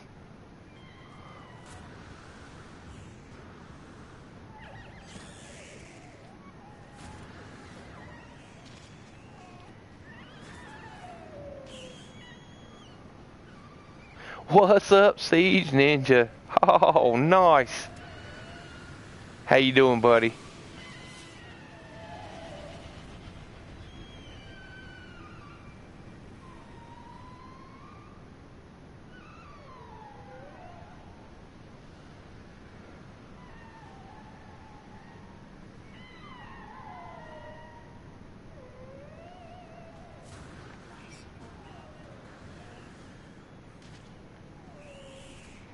Man, I'm on a gamma planet that don't have gamma weed.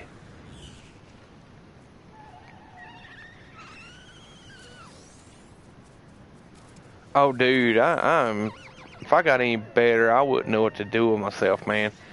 I've been dealing with Spectrum for my internet for like 5, 6 months now. 'Cause I live like, I mean, I'm not like, out in the boonies like you gotta have a fan boat or something like that to get to me. But I'm not right off the beaten path either. I'm and I like it where I live because, I'm far enough away that most people don't, I'm not worth the trouble to come bother, so I don't really get bothered that much by stuff. But I'm close enough to where, it's not a hassle to go somewhere. But, I had signed up. I called Spectrum like in January, February about getting internet service hooked up at my house, and it's like, yeah, we got fiber down that road. You're good to go. We can get you on the 200 megabyte high speed internet and whatnot. And I said, cool, that'll work. Get me signed up. When can you be here?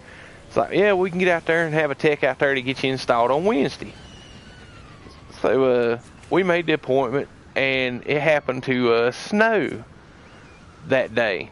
And the tech called me and said, hey, sir, if you don't mind, can we reschedule? It's snowing. I'm not going to be able to come out here and install you. I thought, I ain't going to make this guy go out to my house in the snow. I was cool with it. I said, okay, just reschedule me for another day. What would be good for you?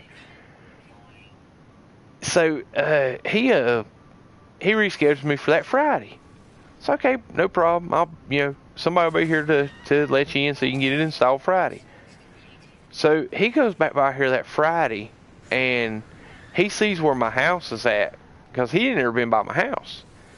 He gets by my house and sees where I'm at, and he just comes down here and knocks on my door and tells my wife, says, hey, listen, sweetie, I'm not gonna be able to get you installed, because I was actually like dead in the middle of two of the boxes that they run it off of, and like 2,500 foot off the road. And they said, we're going to have to call our construction department out here and have them do an estimate and submit it. And then they'll contact you and let you know what they can do for you. And I'm sitting there like, well, what they can do for me? Crap, I'm signing up for this stuff. They need to pay for it. And so they finally get somebody out here like, crap, I think it was 2 weeks later. The construction guy gets out here, does the estimate, and calls me. And so I tell the guys, like, okay, what's the deal? What's this going to cost me out of pocket? And the guy goes, well, I haven't finished my bid yet. I'll have it ready to submit, and we'll send you an email on Friday and let you know what's going on. I said, okay, no problem. I said, but what they do is Spectrum will cover the first $3,000 of a install. Fixed up at A-class and did a bunch of Atlas missions and regular ones today for 4 hours. It was good. Oh, it was great. Oh yeah, man. It ain't nothing like some just quality No Man's Sky. like I said, I'll say I'm gonna jump on for an hour or two, and do do a little project, do some harvesting, collect some resources for something, and it never turns into a couple hours. It's always a 4 or 5 hour session. But anyway, he told me, said, Spectrum would cover the first $3,000 of a construction to install for a new member. I'm like, okay, no problem. Just figure out what it's going to cost. Send the estimate in. Let me know the estimate, and I'll tell you whether to even bother submitting it. Because, if it's going to be too exorbitant, I was never mind. I'd call another company, because we had dealt with HughesNet before, and it just the service sucked. I mean, it was, you paid twice as much, got half as much, and it was sketchy at best. You get a storm or something, and you wouldn't have internet. So I was kind of set trying to get this high speed set up at the house. So anyway, the guy comes back and said it's going to cost me I think it was $415 or $450 to get set up on it. That's $3,000 for their.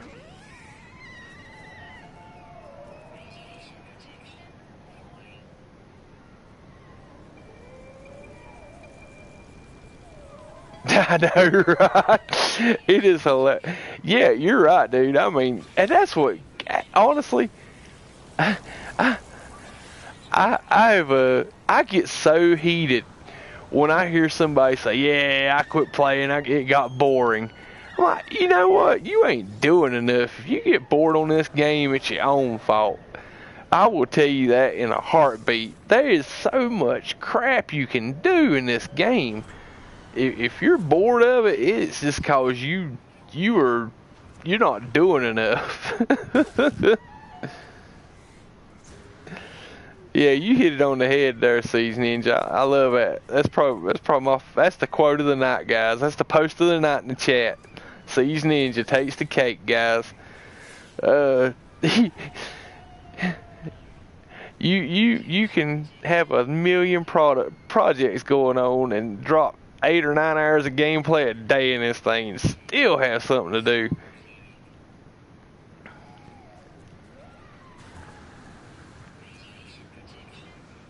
But long of the short of it, they finally, because when they submitted the construction, they send me an invoice and you have to pay it, and your check has to clear, and it takes like 2 weeks after you mail your check off for them to get your check, clear it, and approve the contract, or not the contract, but the construction. Well, then they didn't tell me this till after I already sent the check. It could take up to 90 days or 60 days before they come start the construction, because what they do is they're usually the same crews are putting line in, like when they're running fiber down a residential or a rural street or a rural road. They're the same crew, so they work it in between projects. So I understand the purpose why. What is your PS4 username? If you're not putting in the effort, if you're bored. Here you go. I'll show you real quick. This is my second save. It is all caps, sword_AH. This is my this is the username I'm using for my it's not my second save, it's my third save. My main save. Oh, you want to come on chat, buddy?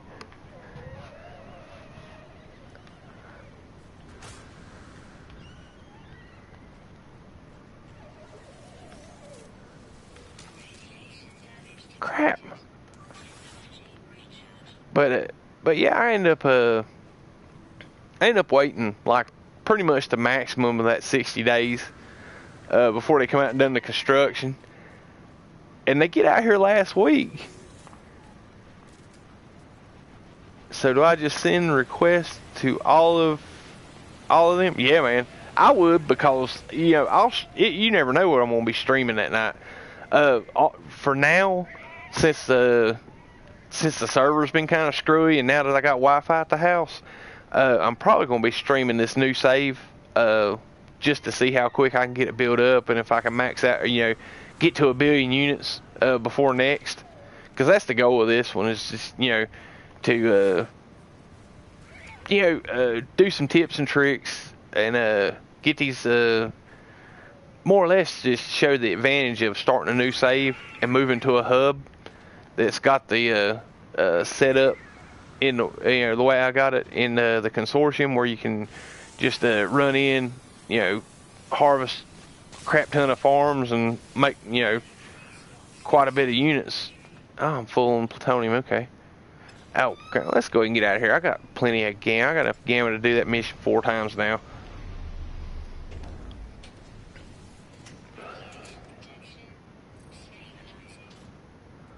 Oh, nice. Got almost a 500 million, or 500,000. Yeah. 490 million or 490,000.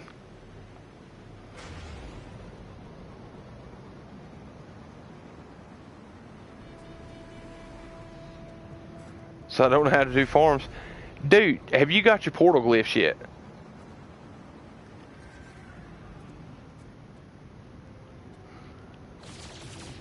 Thousand. Oh man. No? Have you found 2 yet?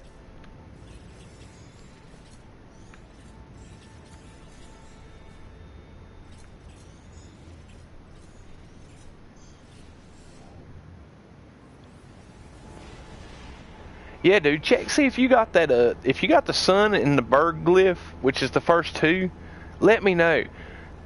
Oh man, dude.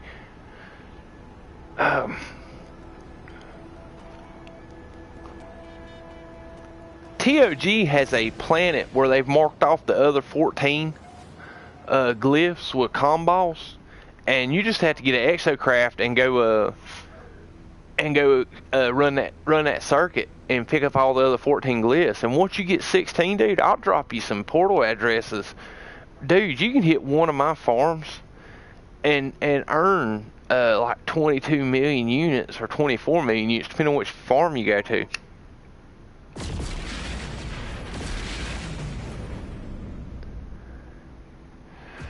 Alright guys, now you see what I was talking about, or I know some of you come in the stream a little bit later, but what I was talking about earlier with dropping a beacon by your base when you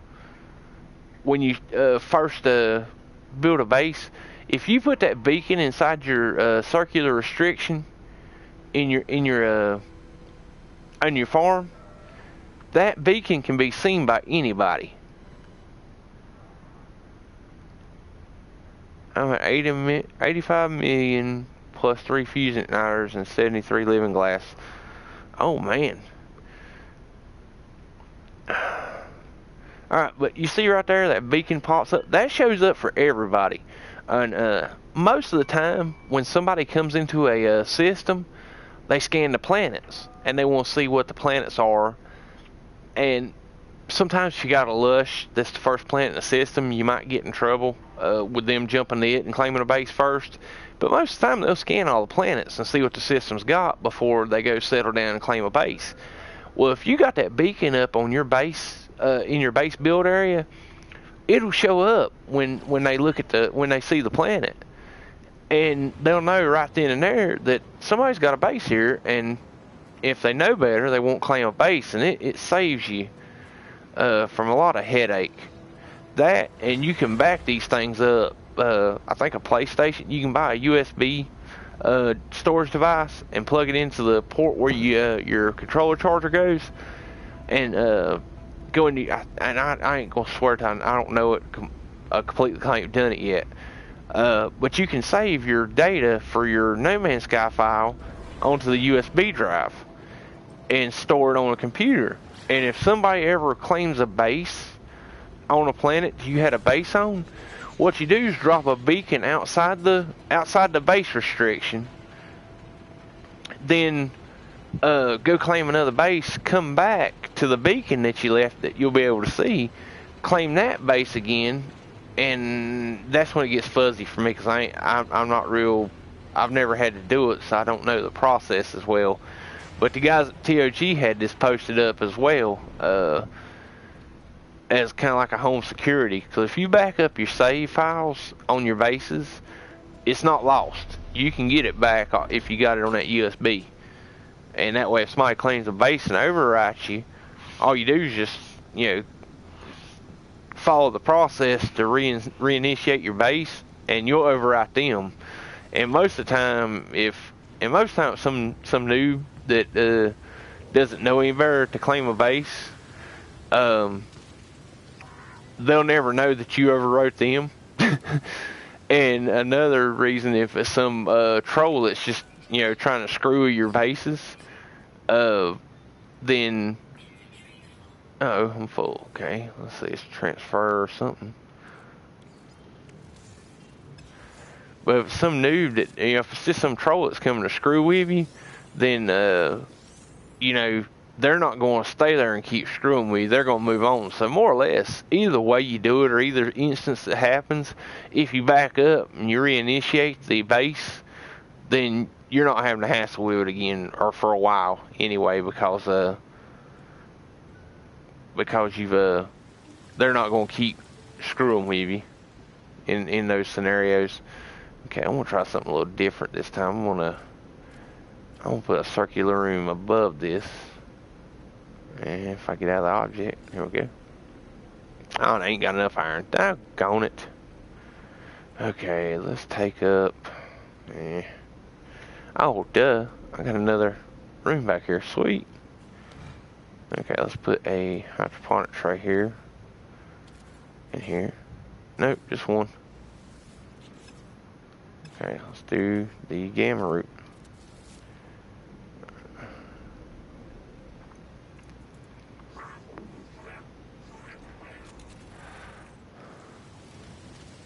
I'm probably going to have to plant 2 of them, knowing my luck.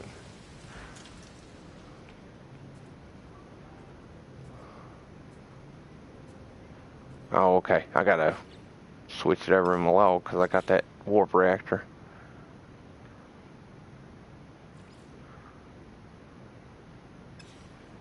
Okay, there we go. It tripped. Alright, this is why exotic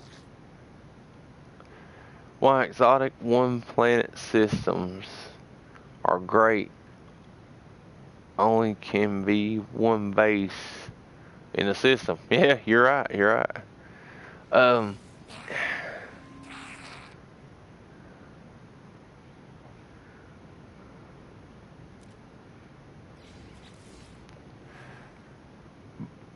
But not really good planet. Yeah, I know. Sent you a friend request, dude. Okay, I'll tell you what, guys. Give me 1 second. We're gonna jump over here and accept this. Well, I tell you what. Whoa, I got an even better idea. I got the PS app on my phone. So all I gotta do is jump over here. Okay. I'm gonna close the app out. Had it up already. Alright. Good God, I've been busy today. I got one of these iPhone 10s, and if you swipe up and hold, it'll pull up all your screens so you can close them out. Once it pulls the screens up, just long press the first one, and it'll give you a deletion button. And I know one ain't coming up because I ain't got it. Crap, I'm about to jump out. And get it sorted because I got it loaded from my main account. Okay, guys, give me 1 second. I'm going to get this sorted real quick, okay? I'll be right back. Maybe. Well, let me pull the stream up just to make sure I don't dump out of it.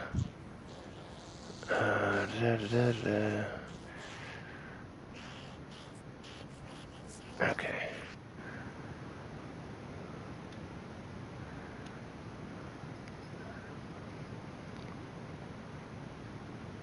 Okay.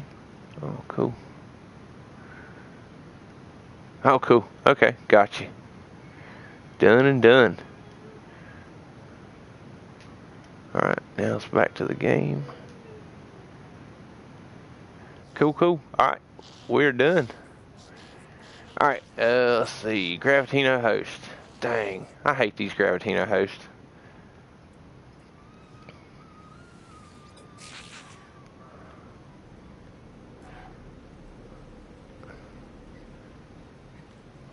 Kind of wish I had Gravitino balls and I wouldn't have to fool with it, but... Okay, let's see, I need to grab some iron and build a hydrophonic tray real quick, and then I need to find out what I need for that Gravitino host.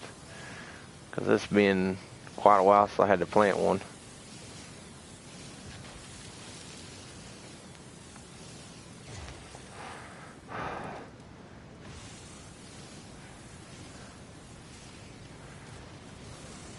And like I said, guys, any of y'all that want to send me a friend request on the PS4 is more than welcome to, and I'll accept. And anytime you see me streaming, man, if y'all want to do it like if y'all want to jump on the party chat and jump in with me on the stream, hey, be my guest, man. I love having guests over on the stream. Panda kind of got me hooked on that with his show, but it's nice to have some other input and viewpoints in the stream when you're going at it. Because a lot of times I'll get in here and get busy and get to concentrating on something, and I do the and all that when I'm talking, and I hate it. It really bugs me that I do it. So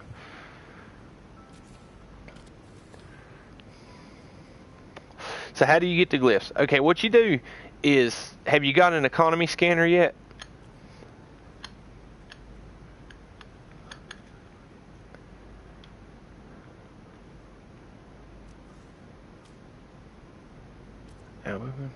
Okay, I can't do it today, but I can hop in. Oh, that's no problem, buddy. That's no problem. Okay, Siege. What's the best way? Economy scanners is not a very rare tech. I think they're 200 nanites, so save you up to 300 nanites in case I'm wrong. Craft some warp cells and hit some Gex systems, because Gex be the ones that the nanite vendor sells it. And everybody has their own way of doing it. This is my best way of doing it. But hunt through a few of the Gex systems until you run across the economy scanner in the nanite trade or the vendor for your ship tech in the Gex system. When you catch that economy scanner, craft it or build it, install it on your ship, and when you go to a planet, scan with the economy scanner after you've gotten into the atmosphere, and it'll give you a trade station. Okay? And I'll tell you what, I will... let me grab this Maribel, because it's going to be... it will be a while before... it'll be a while for that thing grows out, and I kind of want to get the agricultural missions done before... I think it's an hour for the Gravitino host. So I got some time to kill. I'll show you what I'm talking... Ooh. Crap. I hate them bastards. Sorry, pardon my language. I really hate them jokers. Ah! 2 of them! Die! Okay, let's find my way back out of here before I die. I hope, I'm praying that I got enough Maribel, because these suckers are thick in here.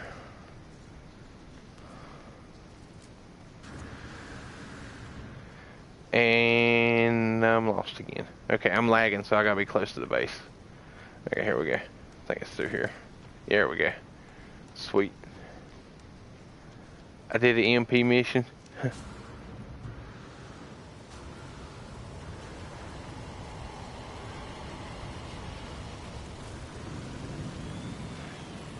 Oh, for the Gravitino ball? Oh, for the economy scanner. Okay.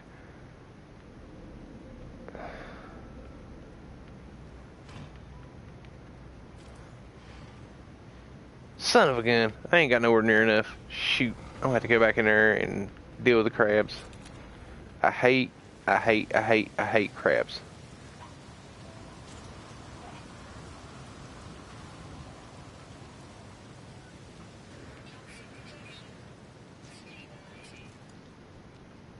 Is there a limit on units you can have? Yeah, it caps out at 4 billion. I think it's 4,280,000,000 some odd that 280 million.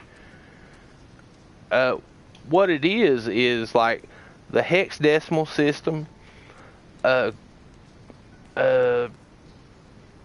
It's all, I think it's 12 or 16 Fs is 4,200,000,000 or 280 million is the equivalent to all Fs in the hexadecimal system. And I believe since most of the stuff as far as the coordinates and whatnot with the locations and stuff are all based off that system, that's why there's a cap.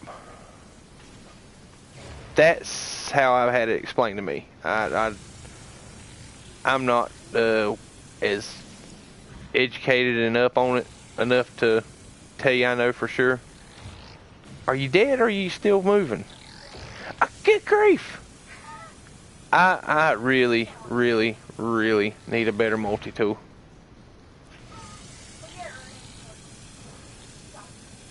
He's just running in circles now. There we go. There's the Mordite. Speaking of, I think I do got a plant of Mordite plants. I might start exterminating some crabs here in a minute. Yeah, because I'm going to need 60 or 30 Mordite, one or the other. Hey, how is that Morrowind? Is that any good?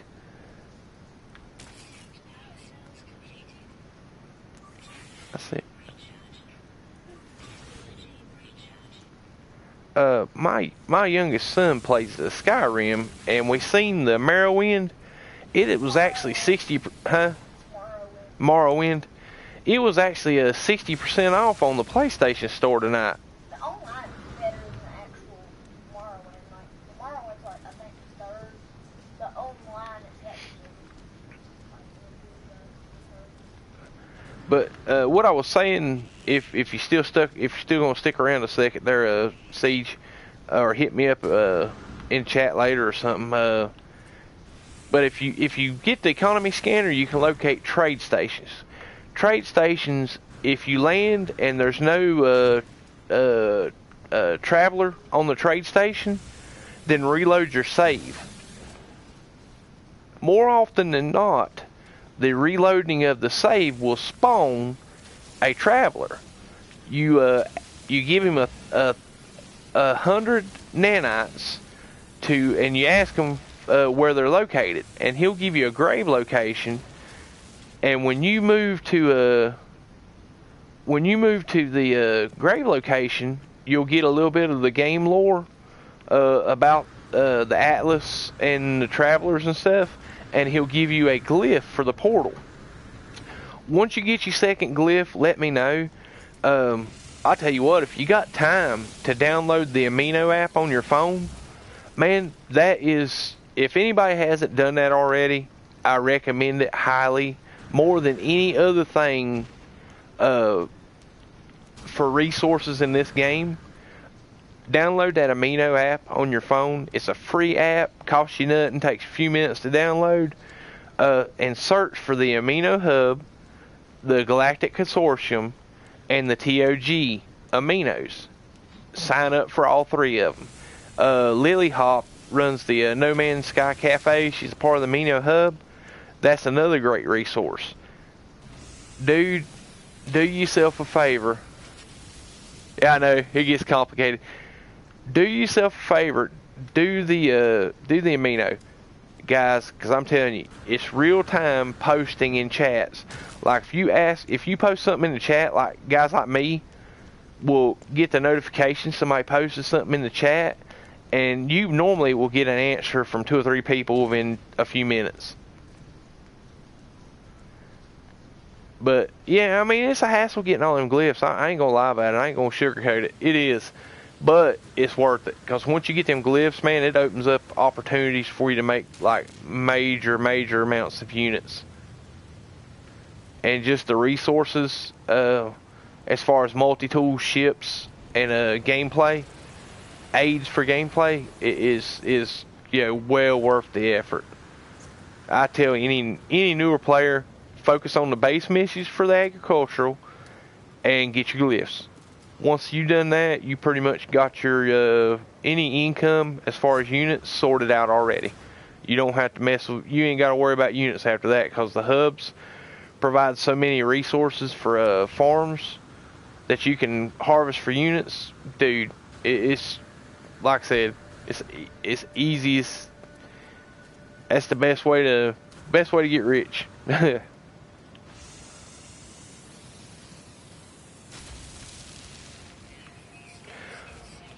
But yeah, my kid was telling me about that Morrowind, and he was wanting me to download it and all, and I'm like, well, it's 60% off for a reason, so I figured I'd ask a few of y'all guys one day and find out. It wasn't Morrowind, it was Morrowind Online.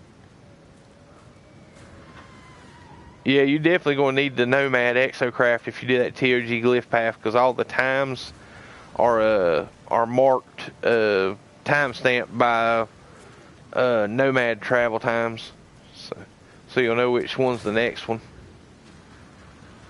And you don't want to walk that path. I think it takes like 40 minutes to run with a Nomad. But I will, as soon as I get my agricultural missions done, or actually get my base missions completed, that's the next thing on the agenda list for this save, is to do that TOG glyph path. And I'd be missing 5 freaking Thamium. But Siege, man, have a good night, man. Enjoy your Elder Scrolls, man.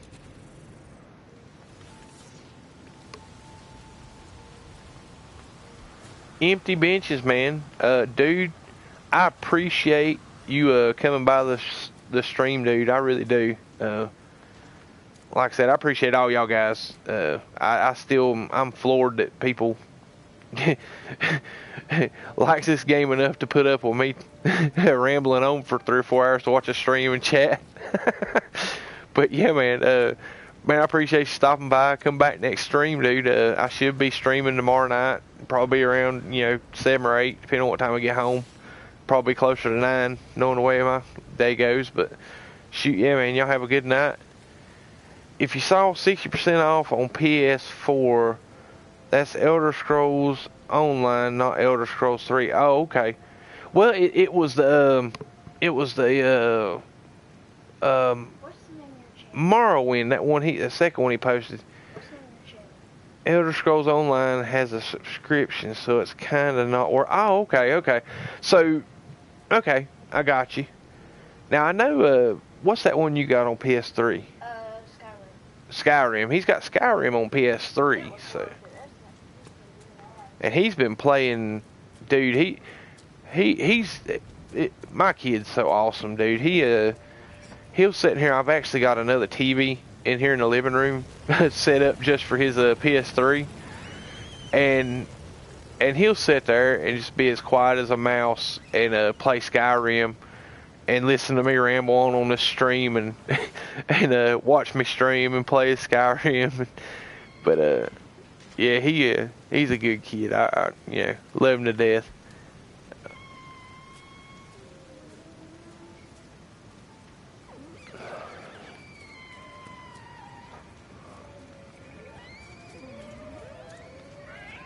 I can't believe I'm probably going to have to go buy Thamium because I can't find this stuff out here on the planet.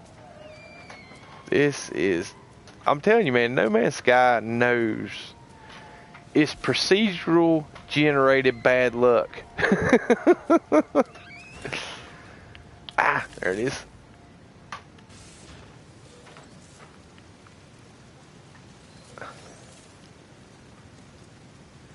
Okay, Morrowind is an extension of Elder Scrolls on PS4. Okay.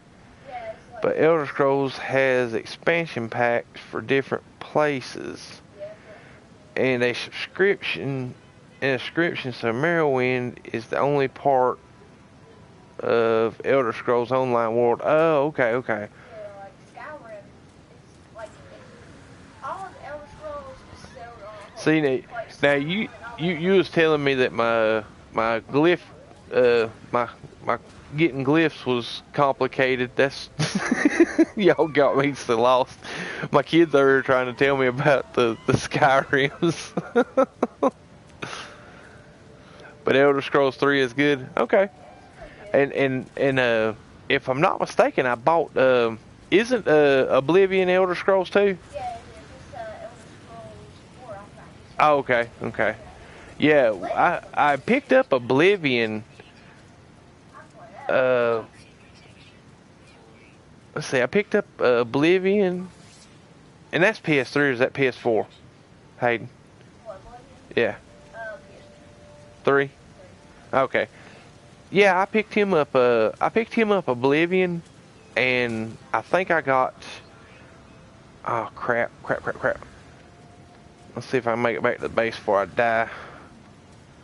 I ain't burning my Thamium because I need it for that Maribel, or that Gravitino host.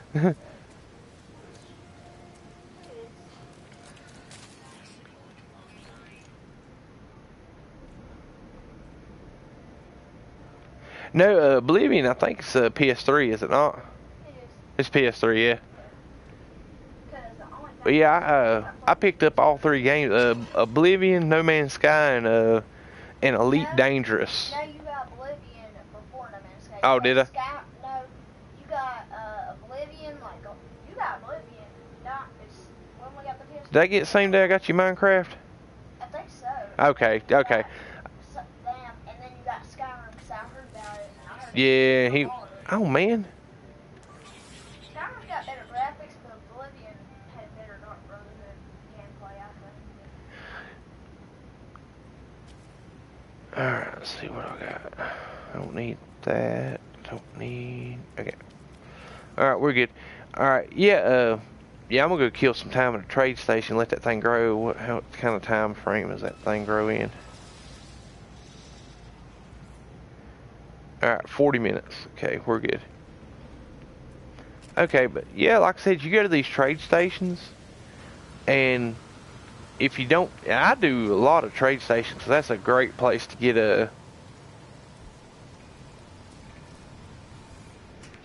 send me Elite Dangerous. If you don't play it, you do, dude, I'd almost do that for you. Honestly, since I got the Wi-Fi today, I was doing a test on the download speed on this Wi-Fi, because when I run the check, it boasted some good numbers, way better than what my hotspot was running on with my iPhone. So I pulled Elite Dangerous out from under my out from my cabinet, and tossed that thing in my PS4 to see how long because I'm serious, I have not played Elite Dangerous at all. I was down at my mother's house before I got my iPhone 10, doing some updates and some setting up a base on and going to get the S-class weapon from Hallelujah System or Hallelujah Planet, and I'd put in Elite Dangerous to see what the update would take on it, and it was like going to be 8 or 10 hours. I was like, screw that, I ain't waiting that long for that update.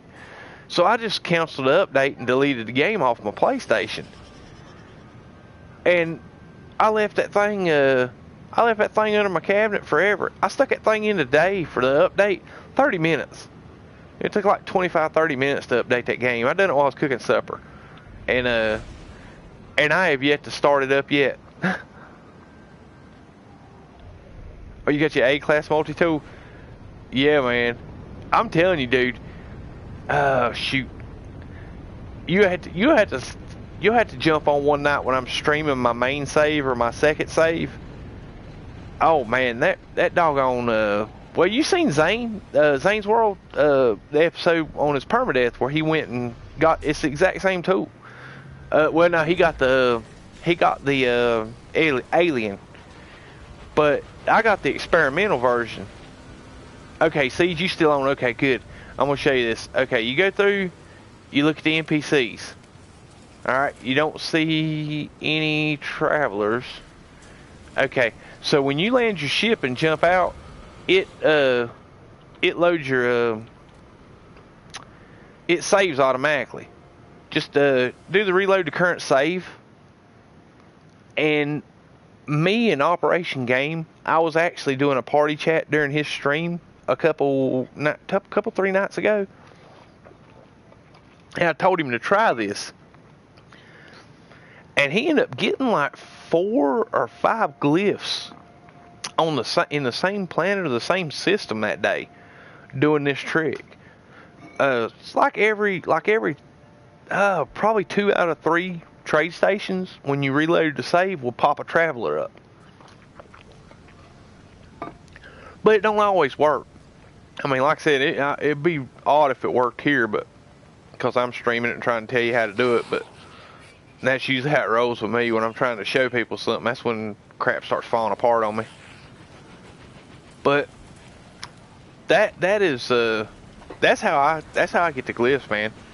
You get these trade stations on a planet, and I didn't know until the Zane's World episode where he was setting up the trade routes, and when I got to talking to him about the setting up my own trade route, that the trade route inventories change. Like, you can land on one trade station and they'll have 150 of a certain item, and then you go to the one next to it, or a minute or 2 minutes away, and it'll have 180 of that item. And I got to curious, and I haven't done the testing, because I really honestly, between my work schedule and trying to get this stream done and the farm seeding with my other 2 accounts, doing research and testing is, I love doing it, and love discovering things that I haven't heard anybody stream or teach. But I don't get to do it that often, and I've been wanting to test a theory that if you go to the trade station that has the 180 inventory of the higher tier item, that S-class haulers will spawn more often. Let's stop and see what kind of multi-tool this thing's got in it. I'm always curious. But if you stop, and here's a good place to find a traveler with the reload safe. If you got one of these little trade outposts, and you say right there's Mr. Geck. Now I've had it. Let's see what this is. It don't look promising. Yeah, B class, hardly no bonuses. How much was it? It might be worth it for the slot. Nah, good God, no. $200 million or $2 million? Nah. Okay. So, okay, well, let's try this right here. Reload save. Because a lot of times when you do the reload save, it'll change the multi-tool that's available on the planet.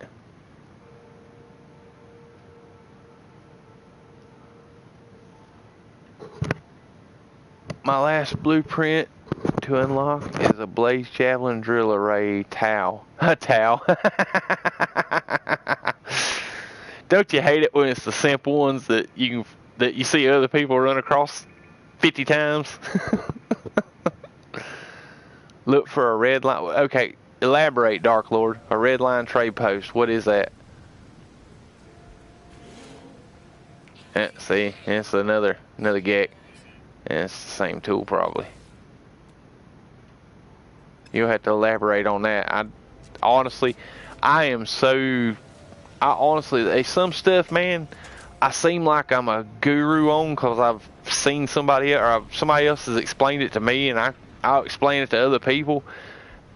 Panda, dude, he touts me like crazy, but honestly, 95% of the crap I know about this game come from Zane. Get in your ship. Alright, hang on one second. Let me check his trade station for travelers real quick. Make it in night on the planet. Alright.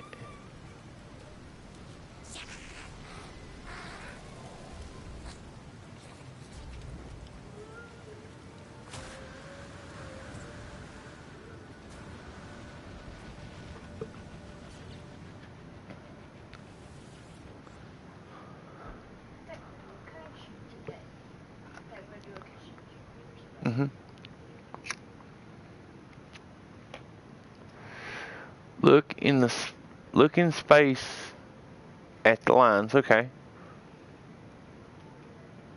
You talking about the trade lines, right?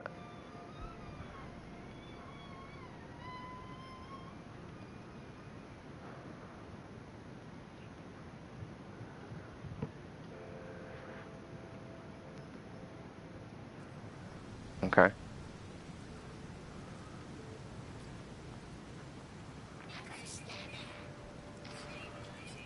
This is hilarious. I told you, man, if I'm streaming it, it falls apart on me. If I'm just screwing around offline or screwing around, nowhere near a stream, you want the red line. Okay, and the red line will lead you to a trade station with a traveler.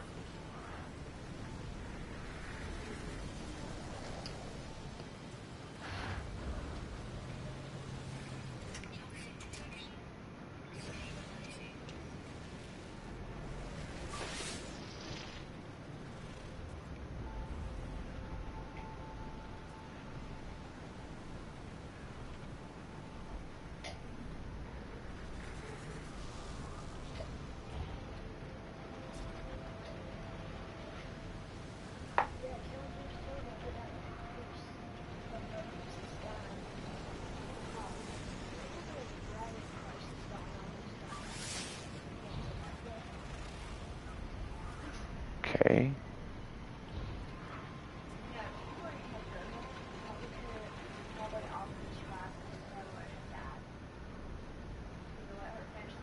Well, crap. Ain't gonna clear the waypoint. It has a higher chance of travelers for some. Oh, okay, cool. I did not know that. Oh, that's a pretty cool looking exotic. C-class. I like him. I like the exotics, not with that fuselage. I like the one with the more like the airplane fuselage, but with the cans on the side. My second save, I actually found a crashed A-class 38 slot and decided to trade one of my A-class haulers for it. And I know it was a horrible trade, but still. But I actually I traded it out and took it to the portal, got all the slots fixed, and then had started doing some upgrading on the weapons and stuff on it, and beefed it up kind of like I did with my hauler on the main save or my main account, and the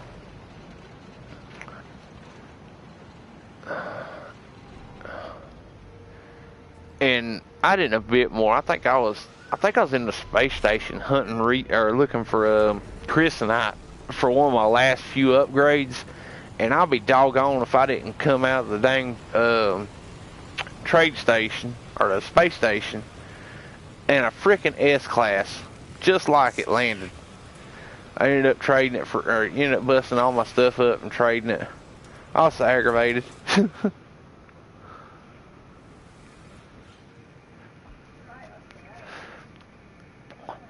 I have to try that out when it gets dark, Dark Lord. But if I'm not mistaken, I think I already got 2 glyphs. So I may be good on the glyph path. I ain't sure. I'll have to check, cause I think I waited till I had 2. I may have not. I may have waited. I may have done it when I had the sun glyph.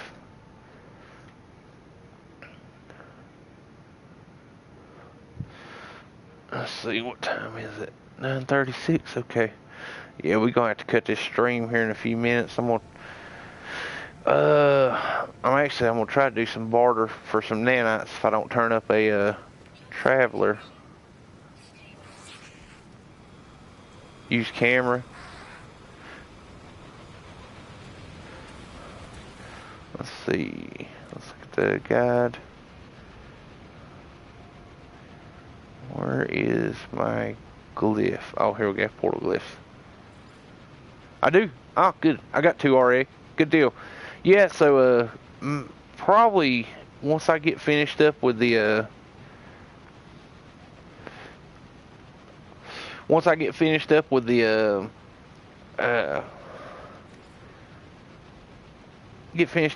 base missions and finish that out, I'm gonna pack that base up and scrap it, and I'm gonna go hit the TOG glyph path. Once I get it done, I'm gonna jump over to one of my other two accounts, or actually probably all my other two accounts. What we got here? You know I'm gonna scan a holler when it lands, and that's a C class. That sucks. I told somebody on the stream the other day, C stood for crap. It's crap class. A stands for awesome. My son said A stands for awesome. No, I think A stands for adequate. It'll do in a pinch. If you can't find an S class, there's an A class, and it is looks like 102 million. That's probably gonna be a 47 slaughter.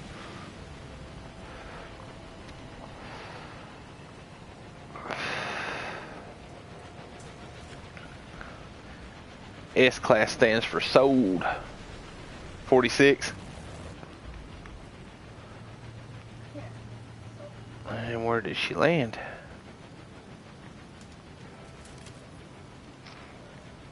Or is she still flying around? Yep, still flying around. Let's see. I don't know, man. I think 96 is the 46. We gonna find out, brother. Ah, maybe not, cause I ain't got the theta. Thing's gonna be gone by the time my jetpack charges back up.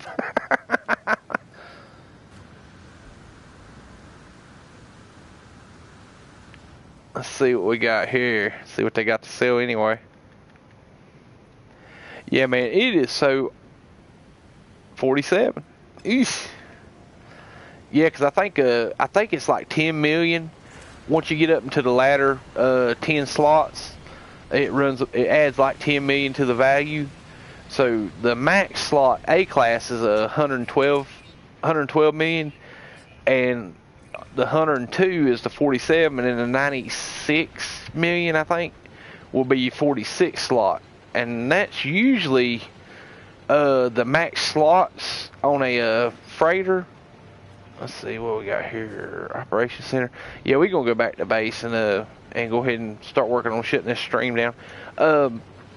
But they go up exponentially in the value of the ship, but I haven't seen the large class of the hauler with less than 46. So, like I said, I think it drops down to like 96, 98 million, something like that, and then it goes up to 102 for the 47, and then up to we're gonna go up in space and jump this as you get into the max slot. But I know 112 for an A class is max slot on the hauler, and 128 is max slot on the S class for the hauler.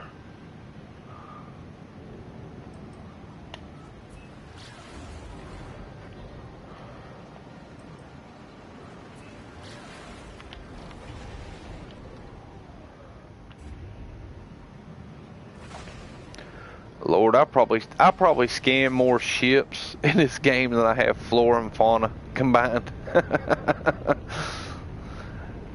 Because before I started my second account, that was probably one of my favorite things to do, was pop up on top of a trade station and scan all the ships that come in, and then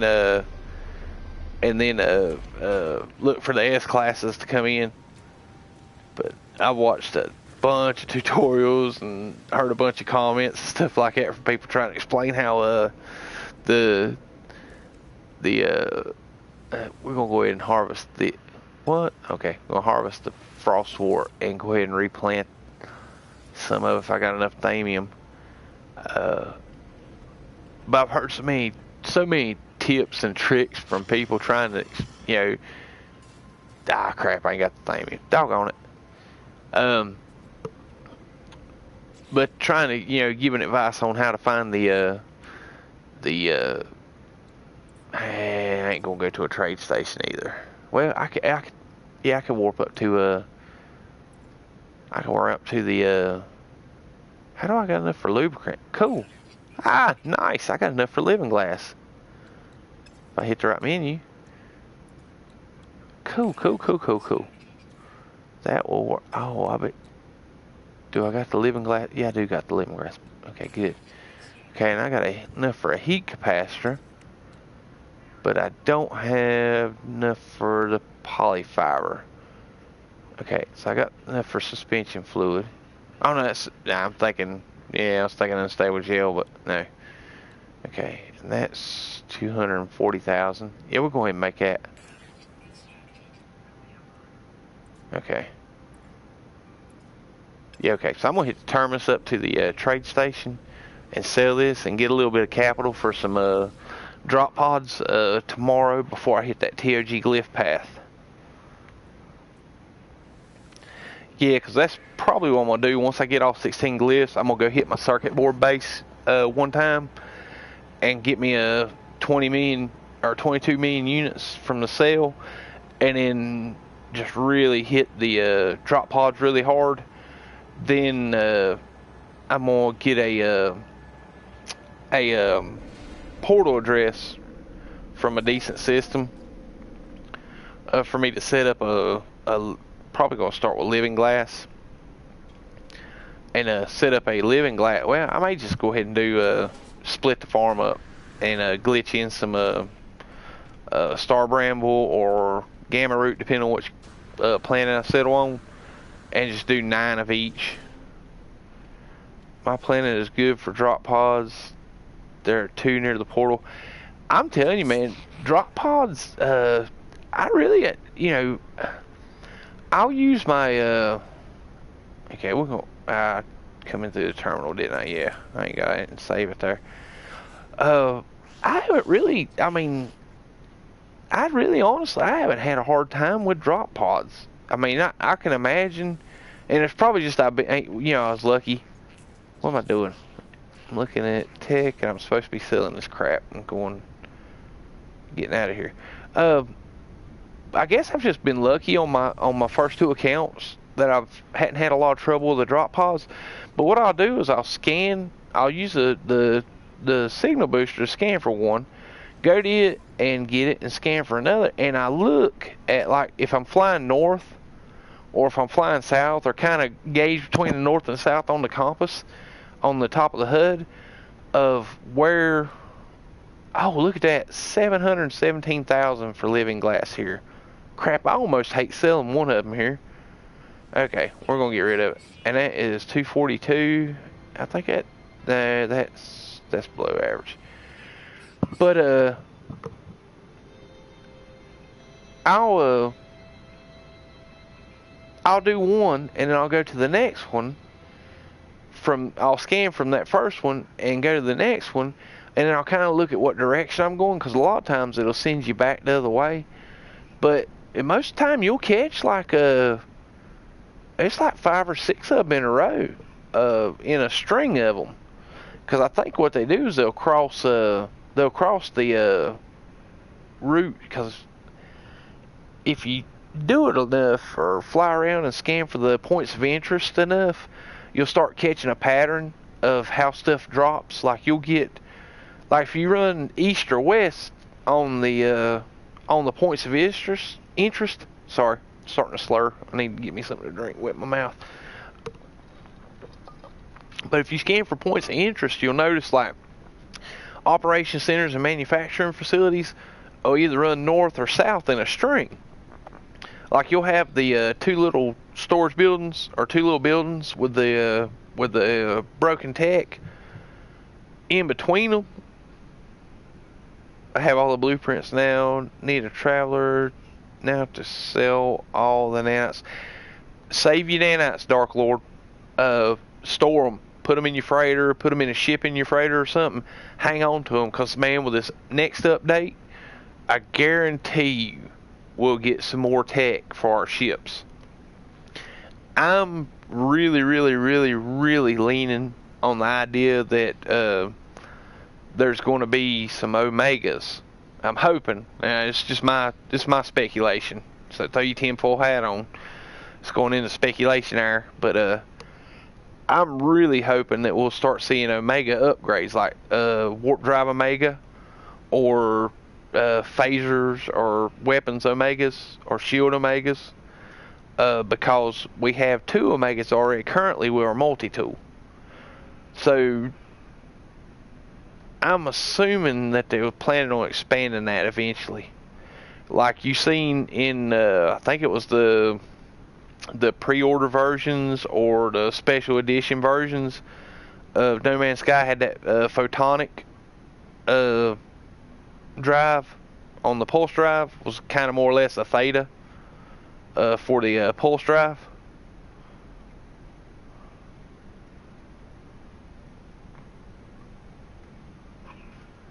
Okay, let's see. There are still upgrades for extra craft still locked. Yeah. Yeah, photonic core. I seen that on the Ket's calculator, or the layout editor. And man, I'm gonna tell you what, I did not know that was like a special edition item that only certain people got. Yeah, lucky. But dude, I probably hit 50 Gex systems before I finally swallowed my pride and asked somebody in the Amino Hub what that was and if anybody had a location on it. Before somebody told me that you couldn't get it, it was something that you had on the pre-order version or special edition version or something like that. And I'm like, I just wasted like 50 or 70 warp cells looking for this freaking theta on my pulse engine. Yeah, my first save was kind of like the testing lab for my second and third ones. Alright. Oh, cool. So we just broke 1 million. Alright, so we just broke 1 million units on the third save. Good deal. That's the first. Hit the milestone. Now, let's see. Let's save some hassle and go on to the terminus and go back to that.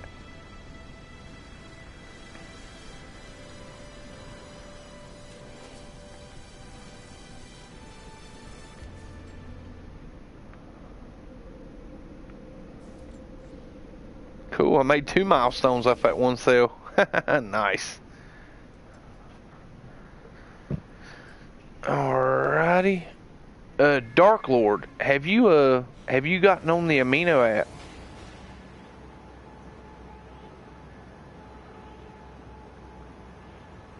No. Oh, cool. You could get it on a day 1 patch. Cool, cool.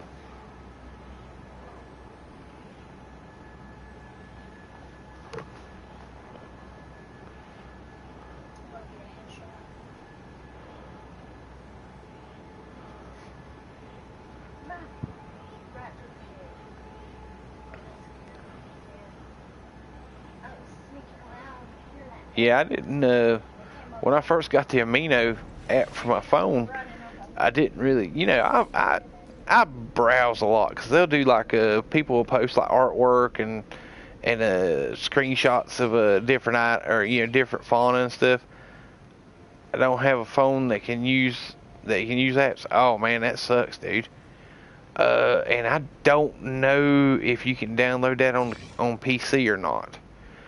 I think it's possible, but I think you got to use BlueStacks to do it. I'm not very sure the logistics on it, because I've heard it in passing. But yeah, that honestly, that's an awesome resource, man. Because I'm usually on the Amino, like during the day. Like I'll check the chats like 3 or 4 times a day on the Amino. I mean, it's a good resource, man. It just people, like when I stream, that's usually where that's the first place I'll say something about streaming. What am I doing? I was supposed to be shutting down the stream. Here I am flying around.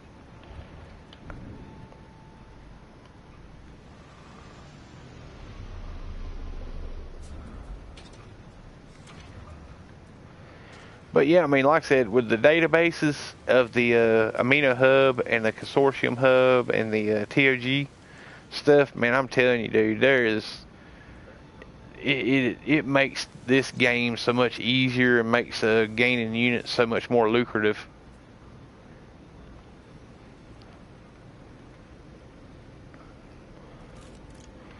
see. I don't think it's been 40 minutes yet, but we're gonna go down wrong room. Wrong room. And that will be the wrong room again. Get lost in my own base, man. Get lost in my own base. That's why you see my farms. I usually just stick stuff freestanding out. What the crap? Okay, I know it ain't here, is it? No, it's in this other one. Okay. Oh, there it is. The 20 more minutes. Nah, I ain't gonna wait it out. All right, guys. Well, listen. Let's see. It says I got 4 viewing now. Who else is here?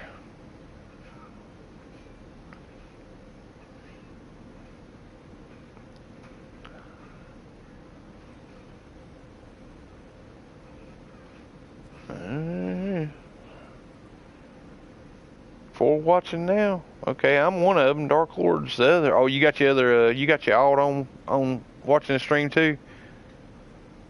Yeah, buddy. That's nice. 6 likes and 4 views.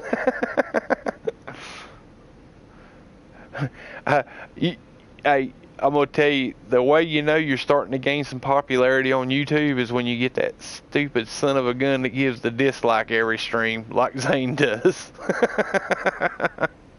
I've noticed, because I've been doing a lot of cheering the like, spamming the like button and stuff on the streams. I'll come on, me and Siege Engine will come on and say we'll say, hit that like button and this, that, and the other, trying to get some, 8. Nice. But I'll come in and I'll cheerlead the stream a little bit and say, hey, you guys, hit that like button, share it with your friends and stuff, and there's always, because since I started doing it, I'll look back at the last week's stream and see how many likes he got the week before, and I'll add like 4 or 5 to it, even it up. So if he got 27, I'll say, hey, our goal's 30 today or something, and try to coax some likes out of some of these people watching it. And I've noticed every single freaking week, and they don't do it during the stream. They always do it afterwards. Because they know, I guess I'm intimidating them, because I'm calling out for likes. If I catch that one a-hole doing the dislike, I'm gonna call them out on it. But it's always like, when I go back and look at the likes for the previous week, there's always 1, and it just irks the snot out of me. I'm like, why in the heck do you do a dislike every week? Because I guarantee it's the same little punk here living in his mama's basement that Zane must have said something off, whatnot, and hurt their feelings 2 years ago, and they got to give that 1 dislike. What's going on, Ryder? Man, you got some bad timing, man. I'm getting ready to shut it down. How you doing, Ryder? How you been today, buddy?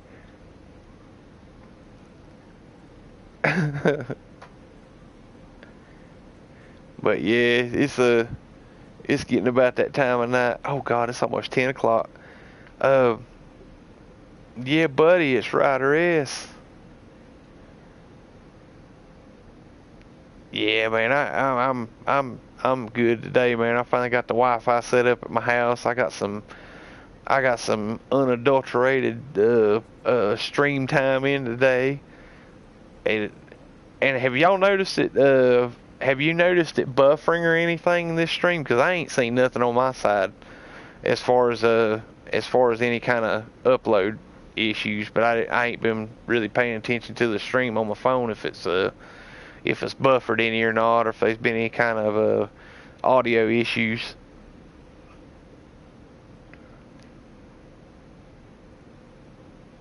It was good. Good deal. Cool. Well, I'm streaming, cause see, when I was running my my hotspot off my iPhone, I just done the low 720 on the stream, And I figured, you know, I'm not going to push my luck. I may try it out tomorrow night and bump it up to the normal 720 or the high end or the high resolution 720, but it ain't. Well, I got an original PS4 too, so it didn't give me an option for a 1080, so I don't think it's got the 1080 support. I think you get that with the Pro. You getting ready to go to bed, buddy? You go tell your mama good night and go on to bed. It's school night, okay?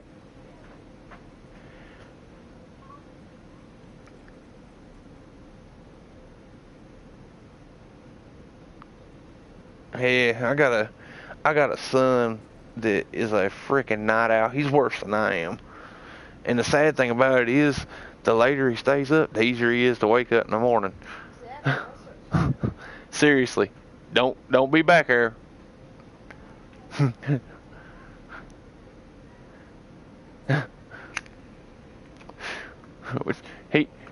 He knows Daddy's rule is if your mama has to ask you more than twice to get up in the morning, you go to bed a half an hour, 45 minutes earlier the night before.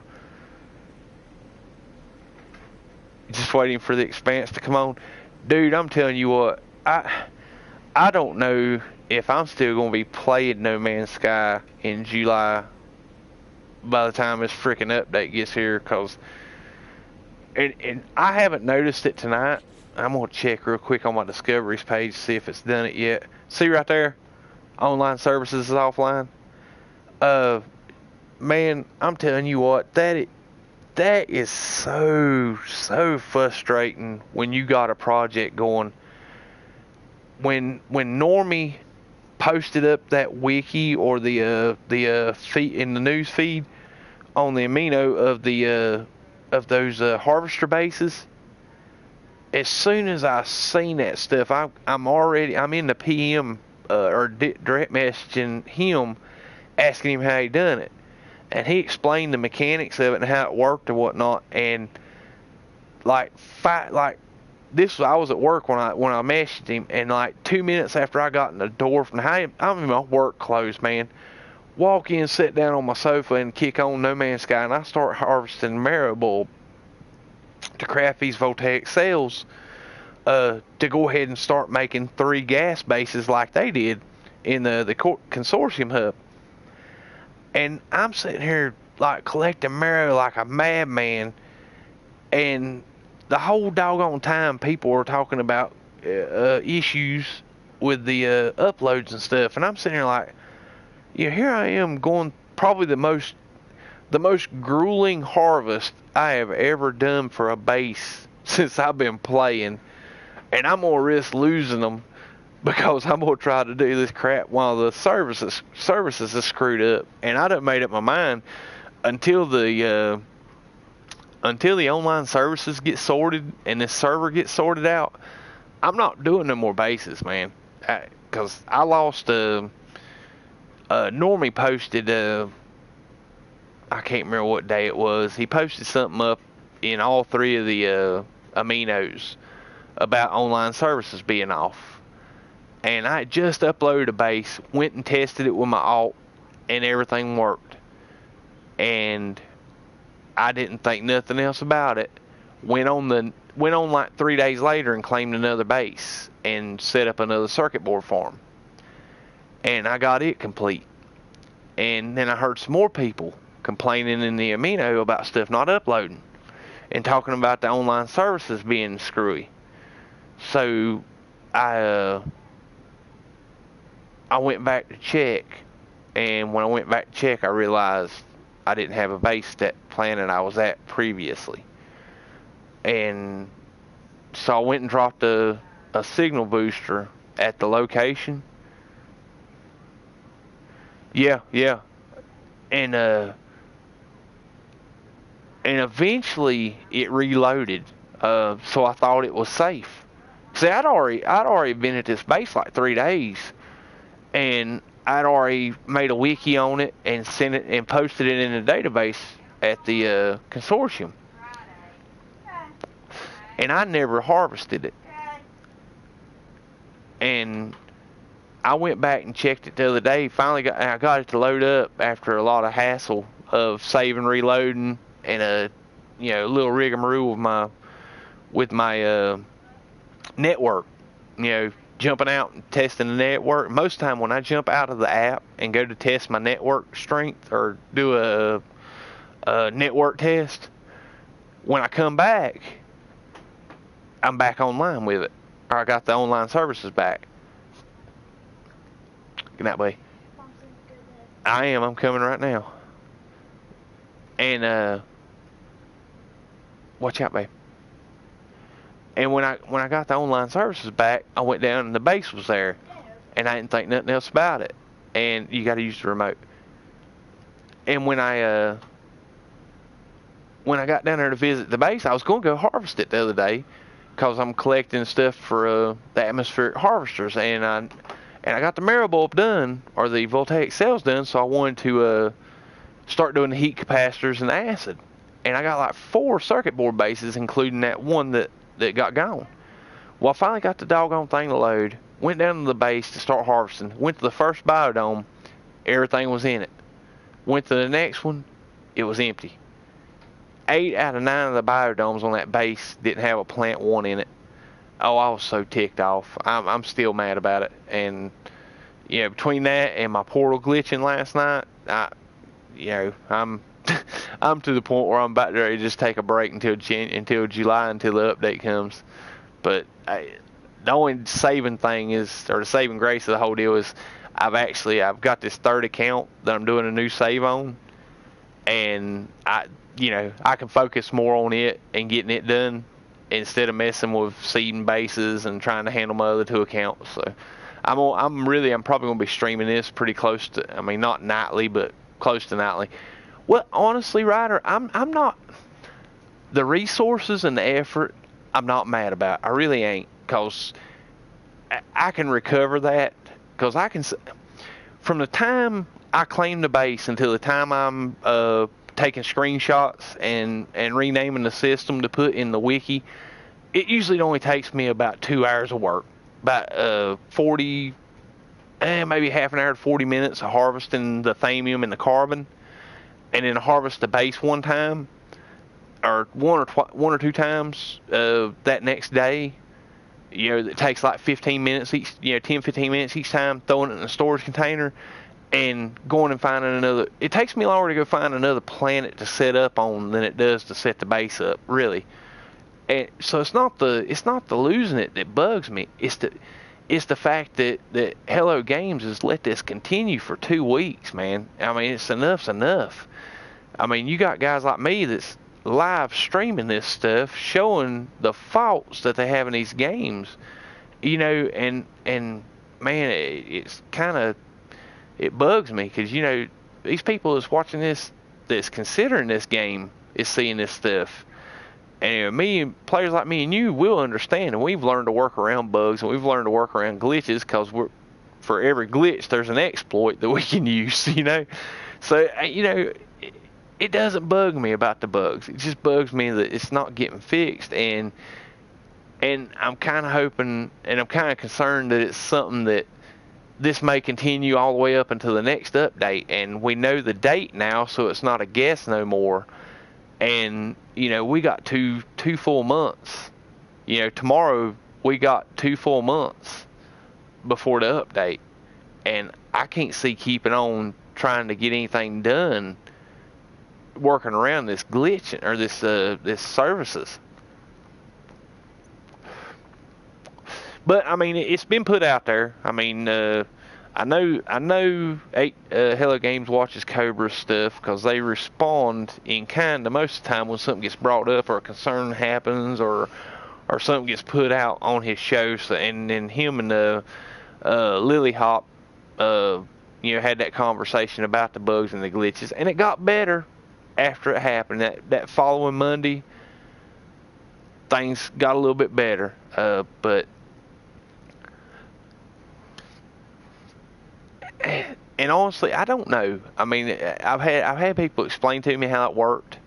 That like when they have like a major update like they're planning with next, where a lot of the gameplay mechanics are going to change, that what they do is like a month before or 2 months before, they actually start transferring some of the services over to the newer server or the newer engine, and that what it is you're actually coming into the old original, and it's like they're connected. And don't get me wrong, I'm not tech savvy by no means, and I could be completely off base because it's the guy I work around that explained it to me because he's into gaming like me. But what they do is, like, all your stuff is still running out of the original server, but it's getting pulled from, where they've moved the save files over to the new server, and that transition between the two servers is where we're having issues. And it may be the case, it may not be, and I can understand why they're doing it and how they're doing it, but, I mean, to me personally, just for the hassle that I've seen with what's been going on in the last 2.5 weeks now, I'd rather them keep their update, let me play this game the way it is now, the way it was being played the last 5 months for me. Oh, dude. Was you on when I took that the screenshot of that Hellhound? Dude, I'll tell you what, I'll upload that thing and I'll put it in the cafe tonight. Dude, I have never seen anything like it, man. It was the first time I ever seen like a freaking dog. It was like a dog's face with horns, and it had red freaking eyes, dude. Yeah, but you were right. I have seen some. Yeah, I know, right? But I've never seen fauna like that before. I mean, most of the time it's the freaking little tiny head on the big body, or the like the either the freaking hell crab or like the praying mantis face looking jokers, and they just move different heads on different bodies, but it's pretty much the same stuff. But yeah, you're right. I have been seeing. Oh, dude, and I said, and me and Cuz Walt was talking about it at the beginning of the stream, dude. Have you noticed the plutonium has changed texture and color shade? It's got darker textures in it now. The really big, like the stack that you'll get 90 plutonium from when you mine it. Check it out. Check it out next time you're on. It's got like a dark shade into it, like where it's denser towards the bottom. It's darker now. When it used to be like bright red. I really like the new color texture and the color palette on it. I think it makes it look better, but I hate it because you can't see them from a mile away like you used to. I mean, you can see that crap from your ship sometimes. Well, I mean, it's bigger, but I've only been getting 90, and that's what I was getting from it before. So I don't think the yields anymore. I just think it looks bigger.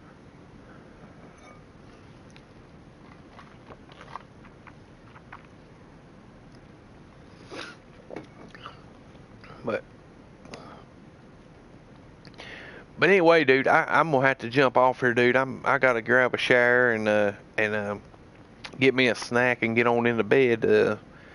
But I will be on tomorrow night. It'll probably be kind of late because my Thursday's horrendous as far as time. Plus, we're in a holiday schedule because we're taking Monday off next week.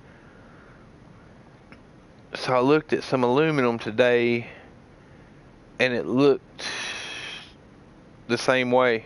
Yeah, a new look. Yeah, I've been noticing textures on a lot of this stuff. Which I tell you, man, I got this the TV I'm playing my No Man's Sky on is like a 50-inch flat screen. I mean, it's not huge. I mean, it's big enough. I mean, it's for no more living room than I got. It's plenty big enough. But when I was having to go down to my mom's house when I first started playing, when I first got the PS4, and I was doing the uploads on her internet before I got services and before I got my iPhone 10 to load on, she has this 65-inch. What is it? It's not the 1080p. It's the I think. No, it's not the 4K. It's the one below. It might just be the 1080p. But the textures on this game on a high def TV I couldn't believe that it was. I didn't believe it was. I couldn't believe it was available for this game. I mean, like my cockpit of my hauler had textures I've never noticed before. HDR. There you go. HDR. And you know, I better say a little bit quieter because she can hear me. I've been starting to hint and nudge and you know, my wife, you don't ask her anything directly, she'll, because it's always a no, so you got to nudge and hint and work her into it. But yeah, I want to get one of them HDRs for the for the living room. But yeah, it's probably not gonna happen, but you know, worth a shot. Well, listen, guys, I really do got a jet, but man, I appreciate everybody that come out to the stream tonight. I really do, man. Y'all continue to make my day.